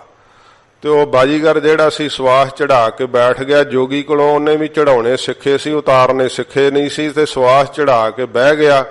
ਹੁਣ ਰਾਜਾ ਉਹਨੂੰ ਹਿਲਾਵੇ, ਬੜਾ ਚਿਰ ਬਤੀਤ ਗਿਆ, ਸਾਲ ਲੰਘ ਗਿਆ, 2 ਸਾਲ ਲੰਘ ਗਏ। ਰਾਜੇ ਨੇ ਫਿਰ ਉਹਦੇ ਉੱਤੇ ਨਾ ਇੱਕ ਜਿਹੜਾ ਸੀਗਾ ਉਹ ਟੱਬ ਮੂਧਾ ਮਰਾ ਕੇ ਨਾ ਵੱਡਾ, ਤੇ ਫਿਰ ਰਾਜਾ ਉਹ ਜਿਹੜਾ ਸੀ ਹੌਲੀ ਹੌਲੀ ਸਮਾਂ ਇੰਨਾ ਬੀਤ ਗਿਆ ਕਿ ਰਾਜਾ ਹੀ ਬੀਤ ਗਿਆ, ਰਾਜਾ ਹੀ ਚੜਾਈ ਕਰ ਗਿਆ। ਉਹ ਮਿੱਟੀ ਬਣ ਗਈ ਉੱਤੇ ਬਹੁਤ ਜ਼ਿਆਦਾ। ਫਿਰ ਸਾਧ ਸੰਗਤ ਜੀ ਇੱਕ ਦੂਸਰਾ ਰਾਜਾ ਉਸ ਰਾਜ ਗੱਦੀ ਤੇ ਆ ਗਿਆ, ਤੇ ਉਹ ਜਦੋਂ ਰਾਜੇ ਵੇਖਿਆ ਕਿ ਇੱਥੇ ਕੀ ਹੈ, ਇਹ ਬੜਾ ਉੱਚਾ ਜਿਹਾ ਥਾਂ ਮਿੱਟੀ ਬਣੀ ਪਈ ਹੈ, ਢੇਰੀ ਮਿੱਟੀ ਦੀ, ਉਸਨੇ ਉੱਥੋਂ ਖੁਦਵਾਇਆ। ਕਹਿੰਦੇ ਮਹਾਰਾਜਾ ਅੱਗੇ ਲੋਹੇ ਦਾ ਟੱਬ ਜਿਹਾ ਨਿਕਲ ਆਇਆ, ਤੇ ਉਹ ਜਦੋਂ ਲੋਹੇ ਦਾ ਉਹ ਬਰਤਨ ਜਿਹਾ ਉਹਨਾਂ ਨੇ ਪਾਸੇ ਕੀਤਾ ਤੇ ਉਹ ਥੱਲੋਂ ਬਾਜੀਗਰ ਨਿਕਲਿਆ, ਉਹ ਹੀ ਜਿਹੜਾ ਸਮਾਧੀ ਲਾਈ ਬੈਠਾ ਸੀਗਾ। ਤਾਂ ਉਹ ਕਿਹਾ ਬੜਾ ਕੋਈ ਸਿੱਧ ਪੁਰਸ਼ ਵਾ। ਕਹਿੰਦੇ ਮਹਾਰਾਜ ਇਹਦੇ ਪ੍ਰਾਣ ਉਤਾਰਨੇ ਪੈਣਗੇ, ਲੱਗਦਾ ਤਾਂ ਇਹ ਸਮਾਧੀ ਵਿੱਚ ਵਾ। ਰਾਜਾ ਕਹਿੰਦਾ ਵੀ ਲੱਭੋ ਕੋਈ ਪ੍ਰਾਣ ਇਹਦੇ ਉਤਾਰਨ ਵਾਲਾ। ਤੇ ਉਹ ਫਿਰ ਇੱਕ ਜੋਗੀ ਲੱਭ ਕੇ ਲਿਆਏ, ਕਹਿੰਦੇ ਲੱਗਦਾ ਇਹ ਸਮਾਧੀ ਲਾਈ, ਇਹਦੇ ਪ੍ਰਾਣ ਉਤਾਰ। ਉਹਨੇ ਫਿਰ ਇਹਨੇ ਉਹਦੇ ਸਿਰ 'ਚ ਮਾਲਿਸ਼ ਕਰਵਾਈ, ਨਾਲੇ ਤਲੀਆਂ ਤੇ ਮਾਲਿਸ਼ ਕਰਵਾਈ ਵਿਧੀ ਪੂਰਵਕ। ਜਦੋਂ ਉਹਦੇ ਸਾਹ ਦਿੱਤੇ ਨਾ ਤੇ ਉਹਦੇ ਸਾਹ ਚੱਲ ਪਏ। ਫਿਰ ਜਦੋਂ ਉਹ ਬਿਰਤੀ ਖੁੱਲੀ ਤੇ ਜਾਗਦਿਆਂ ਸਾਰੀ ਕਹਿੰਦਾ ਘੋੜਾ ਜੋੜਾ, ਘੋੜਾ ਜੋੜਾ, ਘੋੜਾ ਜੋੜਾ, ਇਉਂ ਕਰਨ ਲੱਗ ਪਿਆ। ਕਈ ਸਾਲ ਸਮਾਧੀ ਲਾ ਛੱਡੀ ਤੇ ਉਹ ਪ੍ਰਾਪਤੀ ਕੀ ਹੈ? ਘੋੜਾ ਜੋੜਾ। ਬਸ ਉਹ ਘੋੜੇ ਜੋੜਨ ਨੂੰ ਇਹ ਪਤਾ ਹੀ ਨਹੀਂ ਕਿ ਰਾਜਾ ਉਹ ਤਾਂ ਮਰ ਹੀ ਗਿਆ, ਜਿਹਦੇ ਤੋਂ ਮੈਂ ਘੋੜੇ ਤੇ ਜੋੜੇ ਦੀ ਮੰਗ ਕੀਤੀ ਸੀ, ਇਹ ਤਾਂ ਹੋਰ ਰਾਜਾ ਆ ਗਿਆ। ਸਾਧ ਸੰਗਤ ਜੀ ਜਿਹੜਾ ਨਿਰੰਕਾਰ ਵਿੱਚ ਸੁਰਤ ਟਿਕਾਉਣੀ ਹੈ ਨਾ, ਇਹ ਉਪਰਾਮ ਤਾਂ ਸੰਸਾਰ ਦੇ ਸੁੱਖਾਂ ਤੋਂ ਹੋ ਜਾਂਦੀ ਹੈ। ਥੋੜਾ ਨਾਮ ਜਪਿਆ ਹੀ ਮਹਾਰਾਜ ਸੰਸਾਰ ਤੋਂ ਜਿਹੜਾ ਹੈ ਨਾ ਉਹ ਮਨ ਹੀ ਹਟਾ ਦਿੰਦੇ ਆ, ਰਸਾਂ ਕਸਾਂ ਤੋਂ ਮਨ ਹਟ ਹੀ ਜਾਂਦਾ ਹੈ। ਰਾਜ ਭਾਗ ਵੀ ਉਹਨਾਂ ਨੂੰ ਤੁੱਛ ਜਾਪਣ ਲੱਗ ਪੈਂਦਾ ਹੈ। ਉਹ ਤਾਂ ਫਿਰ ਕਹਿੰਦੇ ਮਹਾਰਾਜ ਰਾਜ ਨਾ ਚਾਹੋ ਮੁਕਤ ਨਾ ਚਾਹੋ, ਮਨ ਪ੍ਰੀਤ ਚਰਨ ਕਮਲਾਰੇ। ਸਾਡੀ ਤਾਂ ਮਹਾਰਾਜ ਤੇਰੇ ਚਰਨਾਂ ਨਾਲ ਪ੍ਰੀਤ ਲੱਗੀ ਰਹੇ, ਸਾਨੂੰ ਹੋਰ ਕੁਝ ਨਹੀਂ ਚਾਹੀਦਾ। ਇਹੋ ਜੀਆਂ ਬਿਰਤੀਆਂ ਟਿਕਾਉਣ ਰੂਪੀ ਸਾਧਨ ਜਿਹੜੇ ਸ਼ਿੰਗਾਰ ਲਾ ਲਵੇ। ਹੁਣ ਬਾਜੀਗਰ ਨੇ ਵੀ ਤਾਂ ਸਿੱਖ ਹੀ ਲਿਆ ਸੀ ਨਾ ਦਸਮ ਦਵਾਰ ਵਿੱਚ ਸਵਾਸ ਚੜਾਉਣੇ, ਲੱਖ ਸ਼ਿੰਗਾਰ ਬਣਾਇਆ। ਇਹੋ ਜਿਹੇ ਲੱਖਾਂ ਹੀ ਸ਼ਿੰਗਾਰ ਬਣਾ ਲਵੇ ਤਾਂ ਮਹਾਰਾਜ ਸੱਚੇ ਪਾਤਸ਼ਾਹ ਜੀ ਕਹਿੰਦੇ ਹਨ, ਕਾਰਜ ਨਾਹੇ ਕੇਤ। ਉਹ ਕਿਸੇ ਵੀ ਕਾਰਜ ਨਹੀਂ ਆਉਂਦੇ, ਕੰਮ ਨਹੀਂ ਆਉਂਦੇ। ਉਹ ਘੋੜੇ ਜੋੜੇ ਦੇ ਕੰਮ 'ਚ ਹੀ ਫਸਿਆ ਰਿਹਾ ਵਿਚਾਰਾ। ਮੁਕਤੀ ਰੂਪੀ ਸਾਧ ਸੰਗਤ ਜੀ ਕੰਮ ਨਹੀਂ ਸਵਾਰ ਸਕਦੇ ਇਹ ਕੀਤੇ ਹੋਏ ਸਾਧਨ।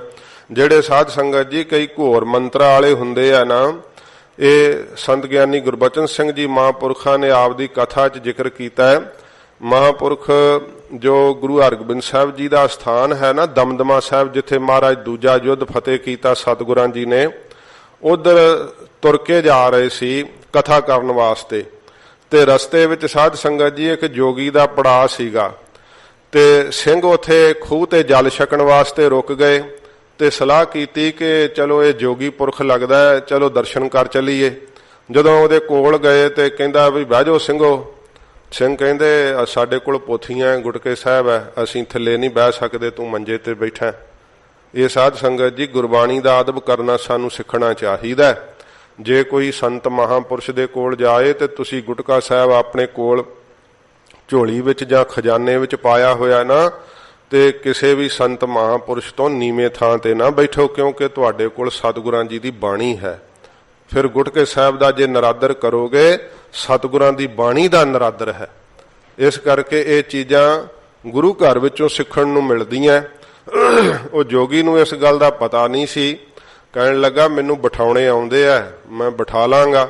ਸਿੰਘ ਕਹਿੰਦੇ ਚੰਗਾ, ਫਿਰ ਜੋਗੀ ਰਾਜ ਜੇ ਬਿਠਾਉਣੇ ਆਉਂਦੇ ਤੇ ਬਿਠਾ ਲੈ। ਫਿਰ ਤੇ ਉਹਨਾਂ ਤਰਾਟਕ ਸ਼ਕਤੀ ਮਾਰਨੀ ਸ਼ੁਰੂ ਕਰਤੀ ਸਿੰਘਾਂ ਦੇ ਉੱਤੇ। ਤੇ ਉਹ ਅੱਗੇ ਉਹਨੇ ਕਈਆਂ ਵਰਤੀ ਸੀ, ਕਿਉਂਕਿ ਉਹਨੂੰ ਆਪਣੀ ਸ਼ਕਤੀ ਦਾ ਮਾਣ ਸੀ। ਜਦੋਂ ਉਹਨੇ ਪੂਰਾ ਜ਼ੋਰ ਲਾਇਆ, ਬਥੇਰੀਆਂ ਲਾਲ ਅੱਖਾਂ ਕੀਤੀਆਂ, ਜਦੋਂ ਨਾ ਹੀ ਜ਼ੋਰ ਚੱਲਿਆ, ਫਿਰ ਉਹਨੇ ਘੋਰ ਮੰਤਰ ਤੱਕ ਵੀ ਪੜ੍ਹੇ। ਫਿਰ ਸੰਖ ਦਾ ਨਾਦ ਵੀ ਪੂਰਿਆ।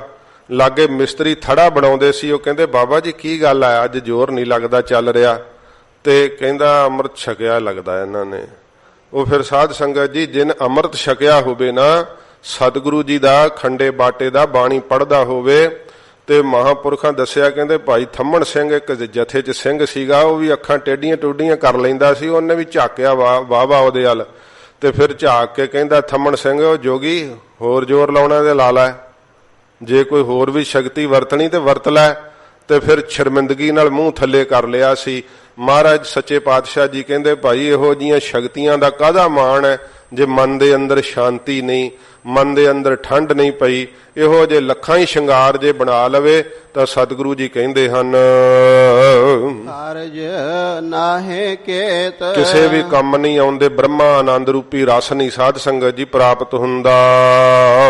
ਜਿਤ ਦਿਨ ਦੇਹ ਬਿਨਸਸੇ। ਜਿਸ ਦਿਨ ਮਹਾਰਾਜ ਕਹਿੰਦੇ ਦੇਹ ਬਿਨਸਸੀ, ਬਿਨਸੇਗੀ ਨਾ, ਇਹ ਦੇਹ ਦਾ ਠੀਕਰਾ ਭਾਂਡਾ ਜਿਹੜਾ ਟੁੱਟੇਗਾ। ਤਿਤ ਵੇਲਾ ਕਹਿਸਨ ਪ੍ਰੇਤ। ਉਸ ਦਿਨ ਫਿਰ ਦੇਹ ਦਾ ਇੰਨਾ ਸੋਹਣਾ ਤੂੰ ਮਾਣ ਕਰਦਾ, ਇਹਨੂੰ ਸ਼ੀਸ਼ੇ ਮੂਰੇ ਖਲੋ ਕੇ ਕਿੰਨਾ ਕਿੰਨਾ ਚਿਰ ਲਾ ਦਿੰਨਾ ਹੈ, ਬੜਾ ਇਹਨੂੰ ਸਵਾਰਨਾ ਹੈ। ਮਹਾਰਾਜ ਕਹਿੰਦੇ ਉਸ ਦਿਨ ਤੂੰ ਜਿਸ ਆਪਣੇ ਆਪ ਨੂੰ ਜਿਹੜਾ ਰੂਪ ਸਮਝ ਰਿਹਾ ਹੈ, ਇਸ ਦੇਹ ਚੋਂ ਤੂੰ ਨਿਕਲ ਜਾਣਾ। ਤੇ ਫਿਰ ਜਿਸ ਦੇਹ ਨਾਲ ਤੇਰੀ ਨਾਲ ਸਾਰੇ ਪਿਆਰ ਕਰਦੇ ਆ ਨਾ, ਉਹ ਕਹਿਣਗੇ ਪ੍ਰੇਤ ਹੈ। ਮਹਾਰਾਜ ਕਹਿੰਦੇ ਘਰ ਕੀ ਨਾਰ ਬਹੁਤ ਹਿਤ ਜਾਸਿਓ, ਸਦਾ ਰਹਿਤ ਸੰਗ ਲਾਗੀ, ਜਬ ਹੀ ਹੰਸ ਤਜੀ ਇਹ ਕਾਇਆ, ਪ੍ਰੇਤ ਪ੍ਰੇਤ ਕਰ ਭਾਗੀ। ਉਹ ਵੀ ਪ੍ਰੇਤ ਪ੍ਰੇਤ ਕਹਿ ਕੇ ਪਰਾਂ ਹਟ ਜਾਂਦੀ ਹੈ। ਸਤਿਗੁਰੂ ਜੀ ਕਹਿੰਦੇ ਭਾਈ ਉਹ ਪ੍ਰੇਤ ਕਹਿਣ ਲੱਗ ਜਾਣਗੇ। ਜਦੋਂ ਘਰ ਵਿੱਚ ਲੋਥ ਪਈ ਹੁੰਦੀ ਹੈ ਨਾ, ਚੜਾਈ ਕਰ ਜਾਂਦਾ ਸਾਧ ਸੰਗਤ ਜੀ। ਜਿਨ੍ਹਾਂ ਨੂੰ ਗੁਰਮਤ ਨਹੀਂ ਪਤਾ, ਉਹ ਰਾਤ ਨੂੰ ਕਈ ਵਾਰ ਨਾ ਮੁਰਦੇ ਨੂੰ ਕਾਨੇ ਨਾਲ ਮਿਣਦੇ ਰਹਿੰਦੇ। ਕਾਨੇ ਪਾਏ ਹੁੰਦੇ ਨਾ ਕਈਆਂ ਨੇ, ਉਹ ਕਾਨੇ ਨਾਲ ਮਿਣਦੇ ਰਹਿੰਦੇ ਕਿ ਕਿਤੇ ਮੁਰਦਾ ਵੱਧ ਨਾ ਜਾਵੇ। ਇਹ ਪ੍ਰੇਤ ਬਣਿਆ ਮਹਿਸੂਸ ਕਰਦੇ ਉਦੋਂ। ਤੇ ਆ ਹਰਿਦੁਆਰ ਜਾ ਕੇ ਜਿਹੜੇ ਮੰਤਰ ਪੜਾਉਂਦੇ ਆ ਨਾ, ਉੱਥੇ ਉਹ ਪ੍ਰੇਤੋ ਸਵਾਹਾ ਪੜ੍ਹਦੇ ਆ ਵੀ ਪ੍ਰੇਤ ਬਣੇ ਦੀ ਕਲਿਆਣ ਕਰਨੀ। ਗੁਰਮਤ ਵਿੱਚ ਸਾਧ ਸੰਗਤ ਜੀ ਨਹੀਂ ਇਉਂ ਕਰਨਾ ਚਾਹੀਦਾ। ਰੱਬ ਦੇ ਪਿਆਰੇ ਜਿਹੜੇ ਭਜਨ ਕਰਨ ਵਾਲੇ ਆ, ਉਹ ਪ੍ਰੇਤ ਥੋੜੋ ਬਣਦੇ ਆ, ਉਹ ਤਾਂ ਮਹਾਰਾਜ ਸਾਹਿਬ ਜੀ ਦੇ ਵਿੱਚ ਆ ਭੇਦ ਹੁੰਦੇ ਆ। ਸਤਿਗੁਰੂ ਜੀ ਕਹਿੰਦੇ ਭਾਈ ਜਿਸ ਦੇਹ ਦੇ ਅੰਦਰ ਤੂੰ ਭਰਮ ਚ ਪੈ ਕਰਕੇ ਜਿਹੜੇ ਪਿੰਜਰੇ ਵਿੱਚ ਵੜਿਆ ਹੋਇਆ ਬੜਾ ਮਾਣ ਕਰ ਰਿਹਾ ਨਾ, ਰੇ ਮਨ ਮੂਸ ਬਿਲਾ ਮਹਿ ਗਰਬਤ ਕਰਤਬ ਕਰਤ ਮਹਾਮੁਗਨਾ, ਬੜੇ ਮੂਰਖਾਂ ਵਾਲੇ ਕਰਤਬ ਕਰ ਰਿਹਾ ਹੈ ਮਨ ਰੂਪੀ ਚੂਹੇ ਸਰੀਰ ਰੂਪੀ ਖੱਡ ਵਿੱਚ ਵੜ ਕਰਕੇ। ਪਰ ਜਿਤ ਦਿਨ ਦੇਹ ਬਿਨਸਸੀ, ਜਿਸ ਦਿਨ ਇਹ ਤੇਰੀ ਦੇਹ ਬਿਨਸ ਜਾਵੇਗੀ, ਉਦੋਂ ਤੈਨੂੰ ਸਾਰਿਆਂ ਨੇ ਮਨੁੱਖ ਨਹੀਂ ਕਹਿਣਾ, ਫਿਰ ਤੈਨੂੰ ਤੇਰਾ ਨਾਂ ਲੈ ਕੇ ਨਹੀਂ ਬੁਲਾਉਣਾ। ਸਾਰੇ ਕਹਿਣਗੇ ਭਾਈ ਹੁਣ ਭੂਤ ਬਣ ਗਿਆ, ਪ੍ਰੇਤ ਬਣ ਗਿਆ ਏ। ਪਕੜ ਚਲਾਇਨ ਦੂਤ ਜਮ, ਜਿਹੜੇ ਜਮਦੂਤ ਆ ਨਾ ਧਰਮ ਰਾਜੇ ਦੇ ਭੇਜੇ ਹੋਏ, ਮੌਤ ਦੀ ਜਿਹੜੀ ਸਾਧ ਸੰਗਤ ਜੀ ਆ ਕਰਕੇ ਜਿਹੜੀ ਇਹ ਚਿੱਠੀ ਦਿੰਦੇ ਆ, ਮੌਤ ਰੂਪੀ ਜਿਹੜਾ ਹੈ ਆਣ ਕਰਕੇ ਸੁਨੇਹਾ ਦਿੰਦੇ ਆ, ਉਹ ਸਾਧ ਸੰਗਤ ਜੀ ਜਮਦੂਤ ਜਿਹੜੇ ਪਕੜ ਕਰਕੇ ਫਿਰ ਅੱਗੇ ਨੂੰ ਚਲਾ ਲੈਣਗੇ ਤੇ ਮੋਟਾ ਸੰਗਲ ਗਲ ਵਿੱਚ ਪਾ ਕਰਕੇ ਫਿਰ ਮਹਾਰਾਜ ਕਿਹਾ ਕਿ ਨੰਗਾ ਦੋਜਕ ਚਾਲਿਆ ਤਾਂ ਦਿਸੈ ਖਰਾ ਡਰਾਵਣਾ, ਘਰ ਔਗਣ ਪਛੋਤਾਵਣਾ। ਫਿਰ ਅੱਗੇ ਲਾ ਲੈਣਗੇ, ਉਹ ਪਕੜ ਕਰਕੇ ਹਜੂਰ ਕਹਿੰਦੇ ਭਾਈ ਅੱਗੇ ਤੋਰ ਲੈਂਦੇ ਆ। ਤੇ ਉਹ ਫਿਰ ਕਈ ਜਿਹੜੇ ਅਮੀਰ ਹੁੰਦੇ ਆ ਨਾ, ਉਹ ਭਗਤ ਰਸਨਾ ਤੋਂ ਹੈ, ਉਹ ਕਹਿੰਦੇ ਆ ਵੀ ਇੱਕ ਰਾਤ ਮੈਨੂੰ ਰਹਿ ਲੈਣ ਦਿਓ। ਜਮਾ ਨੂੰ ਕਹਿੰਦੇ ਆ ਕਿ ਕਿਛ ਵੀ ਖਰਚ ਤੁਮਾਰਾ ਸਾਰੋ। ਉਹ ਕਹਿੰਦੇ ਨਹੀਂ ਨਹੀਂ ਚਲੋ ਦੀਵਾਨ ਸ਼ਤਾਬ ਬੁਲਾਇਆ, ਹਰ ਫਰਮਾਨ ਦਰਗਾਹ ਕਾ ਆਇਆ। ਹੁਣ ਤਾਂ ਛੇਤੀ ਚੱਲ, ਅਸੀਂ ਤਾਂ ਦਰਗਾਹ ਦਾ ਫਰਮਾਨ ਲੈ ਕੇ ਆਏ ਆ, ਅਸੀਂ ਤਾਂ ਹੁਕਮੀ ਬੰਦੇ ਆ, ਨੌਕਰ ਵਾਂ, ਹੁਣ ਤਾਂ ਇੱਕ ਸਾਹ ਨਹੀਂ ਤੂੰ ਹੋਰ ਲੈ ਸਕਦਾ। ਕਹਿੰਦੇ ਨੇ ਉਹ ਜਿਹੜੀ ਸਵੇਰ ਦੀ ਨਮਾਜ਼ ਆ ਨਾ, ਉਹ ਤੂੰ ਹੁਣ ਉੱਥੇ ਜਾ ਕੇ ਪੜ੍ਹੀ, ਇੱਥੇ ਨਹੀਂ ਹੁਣ ਤੂੰ ਰਹਿ ਸਕਦਾ। ਫਿਰ ਸਾਧ ਸੰਗਤ ਜੀ ਉਹ ਜਮਦੂਤ ਅੱਗੇ ਲਾ ਕਰਕੇ ਤੋਰ ਲੈਂਦੇ ਆ। ਕਿਸੇ ਨਾ ਦੇਨੇ ਭੇਤ, ਕਿਸੇ ਨੂੰ ਭੇਤ ਪਤਾ ਹੀ ਨਹੀਂ ਲੱਗਦਾ। ਨਬਜਾਂ ਵੀ ਡਾਕਟਰਾਂ ਦੇ ਹੱਥਾਂ 'ਚ ਫੜੀਆਂ ਰਹਿ ਜਾਂਦੀਆਂ ਹਨ। ਭੇਤ ਚੇਤ ਹਰ ਕਿਸੇ ਨਾ ਮਿਲਿਓ, ਜਾਂ ਜਮ ਪਕੜ ਚਲਾਇਆ। ਜਦੋਂ ਜਮਾਂ ਨੇ ਪਕੜ ਕੇ ਅੱਗੇ ਚਲਾਉਣਾ ਨਾ, ਲਾ ਲੈਣਾ ਹੈ, ਉਹਨੂੰ ਦਿਸਣੇ ਸਾਰੇ, ਪਰ ਉਹ ਨਹੀਂ ਕਿਸੇ ਨੂੰ ਦਿਸੂਗਾ। ਇਹ ਮਹਾਰਾਜ ਕਹਿੰਦੇ ਭੇਤ ਹੀ ਨਹੀਂ ਪਤਾ ਲੱਗਣ ਦਿੰਦੇ। ਸਵਾਸਾਂ ਰਾਹੀਂ ਸਾਧ ਸੰਗਤ ਜੀ ਅੰਦਰ ਪ੍ਰਵੇਸ਼ ਕਰਦੇ ਆ, ਜੰਮ ਫਿਰ ਪਕੜ ਲੈਂਦੇ ਆ ਜਿੰਦ ਨੂੰ, ਜਿਹੜੀ ਜਿੰਦ ਸਰੀਰ ਚੋਂ ਨਿਕਲਣਾ ਨਹੀਂ ਚਾਹੁੰਦੀ। ਸੱਚੇ ਪਾਤਸ਼ਾਹ ਜੀ ਮਹਾਰਾਜ ਕਹਿੰਦੇ ਭਾਈ ਕਿਸੇ ਨੂੰ ਭੇਤ ਹੀ ਨਹੀਂ ਪਤਾ ਲੱਗਦਾ ਕਿੱਧਰ ਨੂੰ ਲੈ ਗਏ ਹਨ। ਛੱਡ ਖੜੋ ਤੇ ਖਿਨਾ ਮਾਹੇ, ਇੱਕ ਛਿਨ ਚ ਹੀ ਮਹਾਰਾਜ ਕਹਿੰਦੇ ਸਾਰੇ ਛੱਡ ਕੇ ਖਲੋ ਜਾਂਦੇ ਆ ਪਰਾਂ। ਫਿਰ ਜਦੋਂ ਜਿੰਨਾ ਚਿਰ ਤੱਕ ਜਿਉਂਦਾ ਸੀ ਉਹਨਾਂ ਚਿਰ ਤਾਂ ਧਰਵਾਸ ਵੀ ਕੋਲ ਦਿੰਦੇ ਆ ਖਲੋਤੇ, ਕੋਈ ਗੱਲ ਨਹੀਂ, ਕੋਈ ਨਹੀਂ, ਕੁਛ ਨਹੀਂ ਹੁੰਦਾ ਤੈਨੂੰ। ਜਦੋਂ ਵੇਖਿਆ ਕਿ ਮੂੰਹ ਅੱਡਿਆ ਰਹਿ ਗਿਆ, ਅੱਖਾਂ ਅੱਡੀਆਂ ਰਹਿ ਗਈਆਂ, ਛੱਡ ਖੜੋਤਾ ਖਿਨਾ ਮੈਂ, ਉਸੇ ਹੀ ਛਿਨ ਮਹਾਰਾਜ ਕਹਿੰਦੇ ਛੱਡ ਕੇ ਭਾਈ ਪਰਾਂ ਖਲੋ ਜਾਂਦੇ ਆ। ਜਿਨ ਸਿਉ ਲਗਾ ਹੇਤ, ਜਿਨ੍ਹਾਂ ਨਾਲ ਤੇਰਾ ਇੰਨਾ ਹੇਤ ਲੱਗਾ ਹੈ। ਕਈ ਨਾ ਆਪਣੇ ਪੋਤਰਿਆਂ 'ਚ ਹੀ ਵੇਖੋ ਬਿਰਧ ਹੋ ਕਰਕੇ ਵੀ ਮੋਹ ਨਹੀਂ ਛੱਡਦੇ ਇੰਨਾ ਜ਼ਿਆਦਾ। ਕਹਿੰਦੇ ਉਹ ਕੋਈ ਡਾਲੀ ਗਰਾ ਰਿਹਾ ਸੀ ਬਜ਼ੁਰਗ ਇੱਕ, ਤੇ ਉਹ ਗੁਰਦੁਆਰੇ ਸਾਹਿਬ ਸੇਵਾ ਕਰਦੇ ਸੀ, ਤੇ ਕਿਤੇ ਨਾ ਉਹ ਘਰ ਬਜ਼ੁਰਗ ਨੂੰ ਪੋਤਰਿਆਂ ਨੇ ਚੰਗਾ ਠੁੱਡੇ ਮਾਰੇ ਤੇ ਉਹਨੂੰ ਨਾ ਗਲੀ 'ਚ ਬਹੁਤ ਜ਼ਿਆਦਾ ਧੱਕੇ ਮਾਰ ਕੇ ਸਿੱਟ ਦਿੱਤਾ। ਉਹਨੂੰ ਤਰਸ ਆ ਗਿਆ, ਕਹਿਣ ਲੱਗਾ ਬਾਪੂ ਵੇਖ ਇੱਥੇ ਤੈਨੂੰ ਪੋਤਰਿਆਂ ਨੇ ਕਿੰਨਾ ਕੁੱਟਿਆ, ਆ ਚੱਲੀਏ ਤੈਨੂੰ ਗੁਰਦੁਆਰੇ ਸਾਹਿਬ ਮੈਂ ਲੈ ਜਾਣਾ। ਕਹਿੰਦਾ ਜਾ ਕੰਮ ਕਰ ਜਾ ਕੇ, ਤੂੰ ਆਪ ਤੇ ਘਰੋਂ ਕੱਢਿਆ ਤੇ ਮੈਨੂੰ ਵੀ ਲੱਗਾ ਕੱਢਣ। ਮੇਰੇ ਪੋਤਰੇ ਅਜੇ ਮਾਰਿਆ ਤੇ ਤੈਨੂੰ ਕੀ ਦੁੱਖ ਹੈ। ਇੰਨੀ ਮਾਰ ਖਾ ਕੇ ਵੀ ਉੱਥੇ ਹੀ ਸਾਧ ਸੰਗਤ ਜੀ ਲੱਗੇ ਰਹਿੰਦੇ ਆ, ਉਹਨਾਂ ਦੇ ਹੀ ਇਸ ਪ੍ਰਕਾਰ ਮੂੰਹ ਚੱਟਦੇ ਰਹਿੰਦੇ ਆ। ਕਦੇ ਇਹ ਨਹੀਂ ਵੇਖਦੇ ਕਿ ਹੁਣ ਪੁੱਤਰ ਵਿਆਹ ਲਏ ਅਸੀਂ ਤੇ ਗਾਂ ਪੋਤੇ ਪੋਤਰੀਆਂ ਨਿਭਣਾ ਨਹੀਂ ਨਾਲ, ਚਲੀਏ ਮਨਾ ਗੁਰੂ ਘਰ ਸੇਵਾ ਹੀ ਕਰੀਏ, ਕਿਤੇ ਪਰਉਪਕਾਰ ਵਾਲਾ ਕਰਮ ਹੀ ਕਰ ਲਈਏ। ਨਹੀਂ, ਘਰ ਦੀਆਂ ਸਬਜ਼ੀਆਂ ਢੋਂਦੇ ਰਹਿੰਦੇ ਆ, ਨਿਆਣਿਆਂ ਨੂੰ ਸਕੂਲੇ ਛੱਡ ਆਏ, ਲੈ ਆਏ, ਨੂੰਹ ਦੀਆਂ ਗਾਲਾਂ ਖਾ ਲੀਆਂ, ਪੋਤਿਆਂ ਕੋਲ ਮਾਰ ਖਾ ਲਈ, ਉੱਥੇ ਹੀ ਰਹਿਣਾ ਬਸ। ਐਡਾ ਮੋਹ ਪ੍ਰਬਲ ਹੈ। ਸੱਚੇ ਪਾਤਸ਼ਾਹ ਜੀ ਮਹਾਰਾਜ ਦੱਸਦੇ ਆ ਹਾਲਤ, ਫਿਰ ਪੜ੍ਹਦੇ ਹੋ। ਛੱਡ ਖੜੋ ਤੇ ਖਿਨਾ ਮਾਹੇ, ਛਿਨ ਮਾਤਰ ਚ ਮਹਾਰਾਜ ਕਹਿੰਦੇ ਭਾਈ ਛੱਡ ਕਰਕੇ ਪਾਸੇ ਖਲੋ ਜਾਂਦੇ ਆ। ਜੀਵ ਦੇ ਨਾ ਤਿੰਨ ਮਿੱਤਰ ਸਾਧ ਸੰਗਤ ਜੀ ਮੰਨੇ ਆ। ਇੱਕ ਤਾਂ ਜਿਹੜਾ ਹੈ ਧਨ ਮਿੱਤਰ ਮੰਨਿਆ ਹੈ, ਦੂਜਾ ਸੰਬੰਧੀ ਮਿੱਤਰ ਮੰਨੇ ਆ, ਤੀਜਾ ਕਰਮ ਮਿੱਤਰ ਮੰਨੇ ਆ। ਜਿਹੜਾ ਧਨ ਮਿੱਤਰ ਮੰਨਿਆ ਹੋਇਆ ਨਾ ਸਾਧ ਸੰਗਤ ਜੀ, ਇਹ ਜਿੰਨਾ ਚਿਰ ਪਰਾਰਬਧ ਹੈ ਉਹਨਾਂ ਚਿਰ ਮਿੱਤਰਤਾ ਨਿਭਾਉਂਦਾ ਹੈ। ਜਦੋਂ ਪਰਾਰਬਧ ਮੁੱਕ ਜਾਂਦੀ ਹੈ ਫਿਰ ਸਾਧ ਸੰਗਤ ਜੀ ਜਿਹੜੇ ਵੱਡੇ ਵੱਡੇ ਰਾਜੇ ਉਹ ਵੀ ਕੰਗਾਲ ਹੋਏ ਵੇਖੇ ਜਾਂਦੇ ਆ। ਤੇ ਫਿਰ ਵੀ ਜੇ ਰਹੇ ਧਨ ਤਾਂ ਸਰੀਰ ਤੱਕ ਹੀ ਰਹਿੰਦਾ ਹੈ, ਇਹ ਸਰੀਰ ਤੱਕ ਹੀ ਮਿੱਤਰਤਾ ਹੀ ਨਿਭਾਉਂਦਾ ਹੈ। ਤੇ ਫਿਰ ਜਿਹੜੇ ਸੰਬੰਧੀ ਹੈ ਇਹ ਸਾਧ ਸੰਗਤ ਜੀ ਸ਼ਮਸ਼ਾਨ ਭੂਮਿਕਾ ਤੱਕ ਚਲੇ ਜਾਂਦੇ ਆ। ਭਾਵੇਂ ਤਾਂ ਔਖੀ ਵੇਲੇ ਵੀ ਛੱਡ ਜਾਂਦੇ ਆ, ਪਰ ਫਿਰ ਵੀ ਲੜਾਈ ਝਗੜਾ ਵੀ ਹੋਇਆ ਹੋਵੇ ਨਾ, ਫਿਰ ਵੀ ਆ ਹੀ ਜਾਂਦੇ ਕਿ ਮਰ ਗਿਆ ਹੁਣ ਤਾਂ ਚੱਲੀਏ ਉੱਥੇ ਸੰਸਕਾਰ ਤੇ ਤਾਂ ਜਾ ਆਈਏ। ਸੰਸਕਾਰ ਤੱਕ ਉਹ ਵੀ ਆ ਜਾਂਦੇ, ਭਾਵੇਂ ਅੰਦਰੋਂ ਨਾ ਹੀ ਪਸੰਦ ਕਰਦੇ ਹੋਣ, ਅੰਦਰੋਂ ਭਾਵੇਂ ਬੁਰਾ ਹੀ ਕਹਿੰਦੇ ਹੁਣ, ਆ ਜਾਂਦੇ ਉੱਥੇ ਕਿ ਚਲੋ ਹੁਣ ਕੀ ਵੈਰ ਕਰਨਾ, ਹੁਣ ਤਾਂ ਮਰ ਗਿਆ ਹੈ। ਤੇ ਸਾਧ ਸੰਗਤ ਜੀ ਤੀਜੇ ਮਿੱਤਰ ਕਰਮ ਮੰਨੇ ਜਾਂਦੇ ਐ। ਜਿਹੜੇ ਸ਼ੁਭ ਤੇ ਅਸ਼ੁਭ ਕਰਮ ਕੀਤੇ ਆ ਨਾ, ਇਹ ਫਿਰ ਪਰਲੋਕ ਵਿੱਚ ਨਾਲ ਨਿਭਦੇ ਆ। ਇਹ ਫਿਰ ਉੱਥੇ ਗਵਾਹੀ ਦਿੰਦੇ ਆ। ਚੰਗੇ ਕੀਤੇ ਕਰਮ ਜਿਹੜੇ ਆ, ਅਮਲ ਜੇ ਕੀਤੇ ਦੁਨੀ ਵਿੱਚ ਸੇ ਦਰਗਹਿ ਆਏ ਕੰਮ, ਉਹ ਦਰਗਾਹ ਵਿੱਚ ਫਿਰ ਕੰਮ ਆਉਂਦੇ ਆ। ਤੇ ਜੇ ਸਾਧ ਸੰਗਤ ਜੀ ਕੰਮ ਮਾੜੇ ਕੀਤੇ ਆ, ਧਰਮ ਰਾਜਾ ਕਹਿੰਦਾ ਫਿਰ ਮੈਂ ਹੁਣ ਕਰਾਂ ਕੀ, ਦੱਸਾ ਤੇਰਾ ਖਾਤਾ ਸਾਰਾ ਕੁਛ ਕਾਲਾ ਹੋਇਆ ਪਿਆ, ਕੀ ਕਰਾਂ ਆ ਦੱਸ ਵੇਖ, ਹੁਣ ਤੈਨੂੰ ਮਾਰ ਨਾ ਪਵੇ ਤੇ ਕੀ ਪਵੇ। ਉਹ ਡਾਡਾ ਮਾਰਦਾ ਨਾ, ਕਹਿੰਦੇ ਨਹੀਂ ਨਹੀਂ ਇਹ ਹੁਣ ਤਾਂ ਮੈਂ ਕਰ ਨਹੀਂ ਸਕਦਾ, ਹੁਕਮੀ ਬੰਦਾ ਹੈ, ਇਹ ਤਾਂ ਸਜ਼ਾ ਮਿਲਣੀ ਹੈ। ਤੈਨੂੰ ਰੋਣ ਦਾ ਥਾਂ ਤੇ ਪੂਰੇ ਗੁਰੂ ਜੀ ਦੇ ਅੱਗੇ ਕਿਤੇ ਰੋਨੋ, ਹੱਥ ਜੋੜ ਦੋ, ਮਹਾਰਾਜ ਦਇਆ ਦੇ ਸਾਗਰ ਸਤਿਗੁਰੂ ਤੇਰੇ ਤੇ ਦਇਆ ਕਰਦੇ। ਉਦੋਂ ਤਾਂ ਆਪਣੇ ਘਰ 'ਚ ਹੀ ਵੜਿਆ ਰਹੋ, ਘਰ ਦੇ ਮੋਹ 'ਚ ਹੀ ਮਾਰਿਆ ਰਹੋ। ਸਤਿਗੁਰੂ ਜੀ ਕਹਿੰਦੇ ਭਾਈ ਛੱਡ ਖੜੋਤੇ ਖਿਨੈ ਮੈਂ ਵੇਖ ਲੈ, ਜਿਨ੍ਹਾਂ ਦੇ ਮੋਹ ਕਰਕੇ ਤੂੰ ਗੁਰੂ ਘਰ ਸੇਵਾ ਨਹੀਂ ਕਰਦਾ, ਤੈਨੂੰ ਛਿਨ ਮਾਤਰ 'ਚ ਛੱਡ ਕੇ ਪਾਸੇ ਖਲੋ ਜਾਣਗੇ। ਜਿਨ ਸਿਉ ਲਗਾ ਹੇਤ, ਜਿਨ੍ਹਾਂ ਨਾਲ ਤੇਰਾ ਬਾਹਲਾ ਹੀ ਹੇਤ ਪ੍ਰੇਮ ਲੱਗਾ ਹੋਇਆ, ਜਿਉਂ ਸਵੇਰੇ ਨਿਕਲੇ ਤੇ ਸ਼ਾਮ ਨੂੰ ਘਰ ਜਾਣਾ, ਘਰ ਦੀ ਲਾਈ ਹੁੰਦੀ ਹੈ। ਕਿ ਨਹੀਂ ਕਿ ਰਾਤ ਪੈ ਗਈ ਬਾਹਰ ਤਾਂ ਕੀ ਹੋ ਗਿਆ, ਤਾਂ ਸਾਧ ਸੰਗਤ ਜੀ ਘਰ ਨੂੰ ਹੀ ਚੇਤੇ ਕਰਦੇ ਰਹਿੰਦੇ ਐ। ਇਉਂ ਸੱਚੇ ਪਾਤਸ਼ਾਹ ਜੀ ਕਹਿੰਦੇ ਬਾਹਲਾ ਭਾਈ ਜਿਨ੍ਹਾਂ ਨਾਲ ਹੇਤ ਲੱਗਾ ਹੈ ਨਾ, ਪ੍ਰੇਮ ਲੱਗਾ ਹੈ, ਉਹ ਛੱਡ ਕੇ ਪਾਸੇ ਖਲੋ ਜਾਣਗੇ। ਧੰਨਵੀ ਸਾਧ ਸੰਗਤ ਜੀ ਜਿਹੜਾ ਮਿੱਤਰ ਵਾ ਨਾ, ਜਦੋਂ ਪ੍ਰਾਣ ਨਿਕਲਦੇ ਆ ਨਾ, ਕੀ ਕਰਦੇ ਆ ਕਿ ਜੇ ਕੋਈ ਮਿਰਤਕ ਦਾ ਕੱਪੜਾ ਹੋਵੇ ਨਾ, ਕਹਿੰਦੇ ਉਹ ਬਾਪੂ ਦਾ ਕੱਪੜਾ ਕੀ ਕਰਨਾ, ਉਹ ਦੇ ਦਿਓ ਗ੍ਰੰਥੀ ਨੂੰ ਦਿਓ, ਉਹਨੂੰ ਬਾਪੂ ਸਾਡਾ ਚਿੰਬੜੇ ਜਾ ਕੇ ਗੁਰਦੁਆਰੇ ਦਿੰਦੇ ਆ। ਤੇ ਬਾਪੂ ਦੀ ਜਿਹੜੀ ਮਾਇਆ ਉਹ ਨਹੀਂ ਗ੍ਰੰਥੀ ਨੂੰ ਦਿੰਦੇ, ਉਹ ਰੱਖ ਲੈਂਦੇ ਆ ਸਾਰੀ, ਕਾਪੀਆਂ ਵੀ ਬੈਂਕ ਵਾਲੀਆਂ, ਬਾਕੀ ਸਾਰੀਆਂ ਜੇਬ 'ਚ ਪਈ ਹੋਈ ਉਹ ਵੀ ਕੱਢ ਲੈਂਦੇ ਆ। ਤੇ ਪ੍ਰਾਣ ਗਏ ਕਹੁ ਕਾਂ ਕੀ ਮਾਇਆ, ਭਗਤ ਜੀ ਨੇ ਕਿਹਾ ਜਦੋਂ ਪ੍ਰਾਣ ਚਲੇ ਗਏ ਫਿਰ ਮਾਇਆ ਕਿਹਦੀ ਰਹਿੰਦੀ ਹੈ, ਉਹਦੀ ਹੈ ਜਿਹਦੇ ਸਾਧ ਸੰਗਤ ਜੀ ਉਹ ਸਰੀਰ ਵਸ ਪਿਆ ਹੋਵੇ।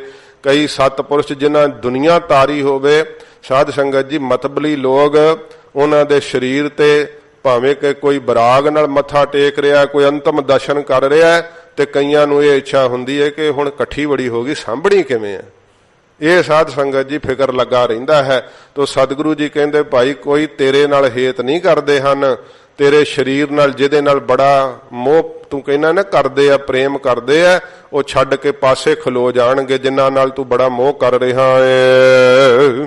ਹੱਥ ਮਰੋੜਾ ਤਨ ਕਪੇ, ਮਹਾਰਾਜ ਜਦੋਂ ਜੰਮ ਪਕੜਦੇ ਆ ਉਦੋਂ ਸਤਿਗੁਰੂ ਜੀ ਕੀ ਹਾਲਤ ਹੁੰਦੀ ਹੈ। ਮਹਾਰਾਜ ਕਹਿੰਦੇ ਹੱਥ ਮੁੜਦੇ ਜਾਂਦੇ ਆ, ਫਿਰ ਹੱਥ ਮਰੋੜ ਲੈਂਦੇ ਆ, ਅੰਦਰ ਵੜ ਜਾਂਦੇ ਆ ਨਾ ਬਾਹਰੋਂ ਸਥੂਲ ਸਰੀਰ ਦੇ। ਮਹਾਰਾਜ ਕਹਿੰਦੇ ਹੱਥ ਮਰੋੜਾ ਤਨ ਕਪੇ, ਤਨ ਸਾਧ ਸੰਗਤ ਜੀ ਸਰੀਰ ਜਿਹੜਾ ਨਾ ਬਿਲਾਂ ਹੀ ਪਾਲੇ ਤੋਂ ਫਿਰ ਕਾਂਬਾ ਛਿੜਨ ਲੱਗ ਪੈਂਦਾ ਹੈ।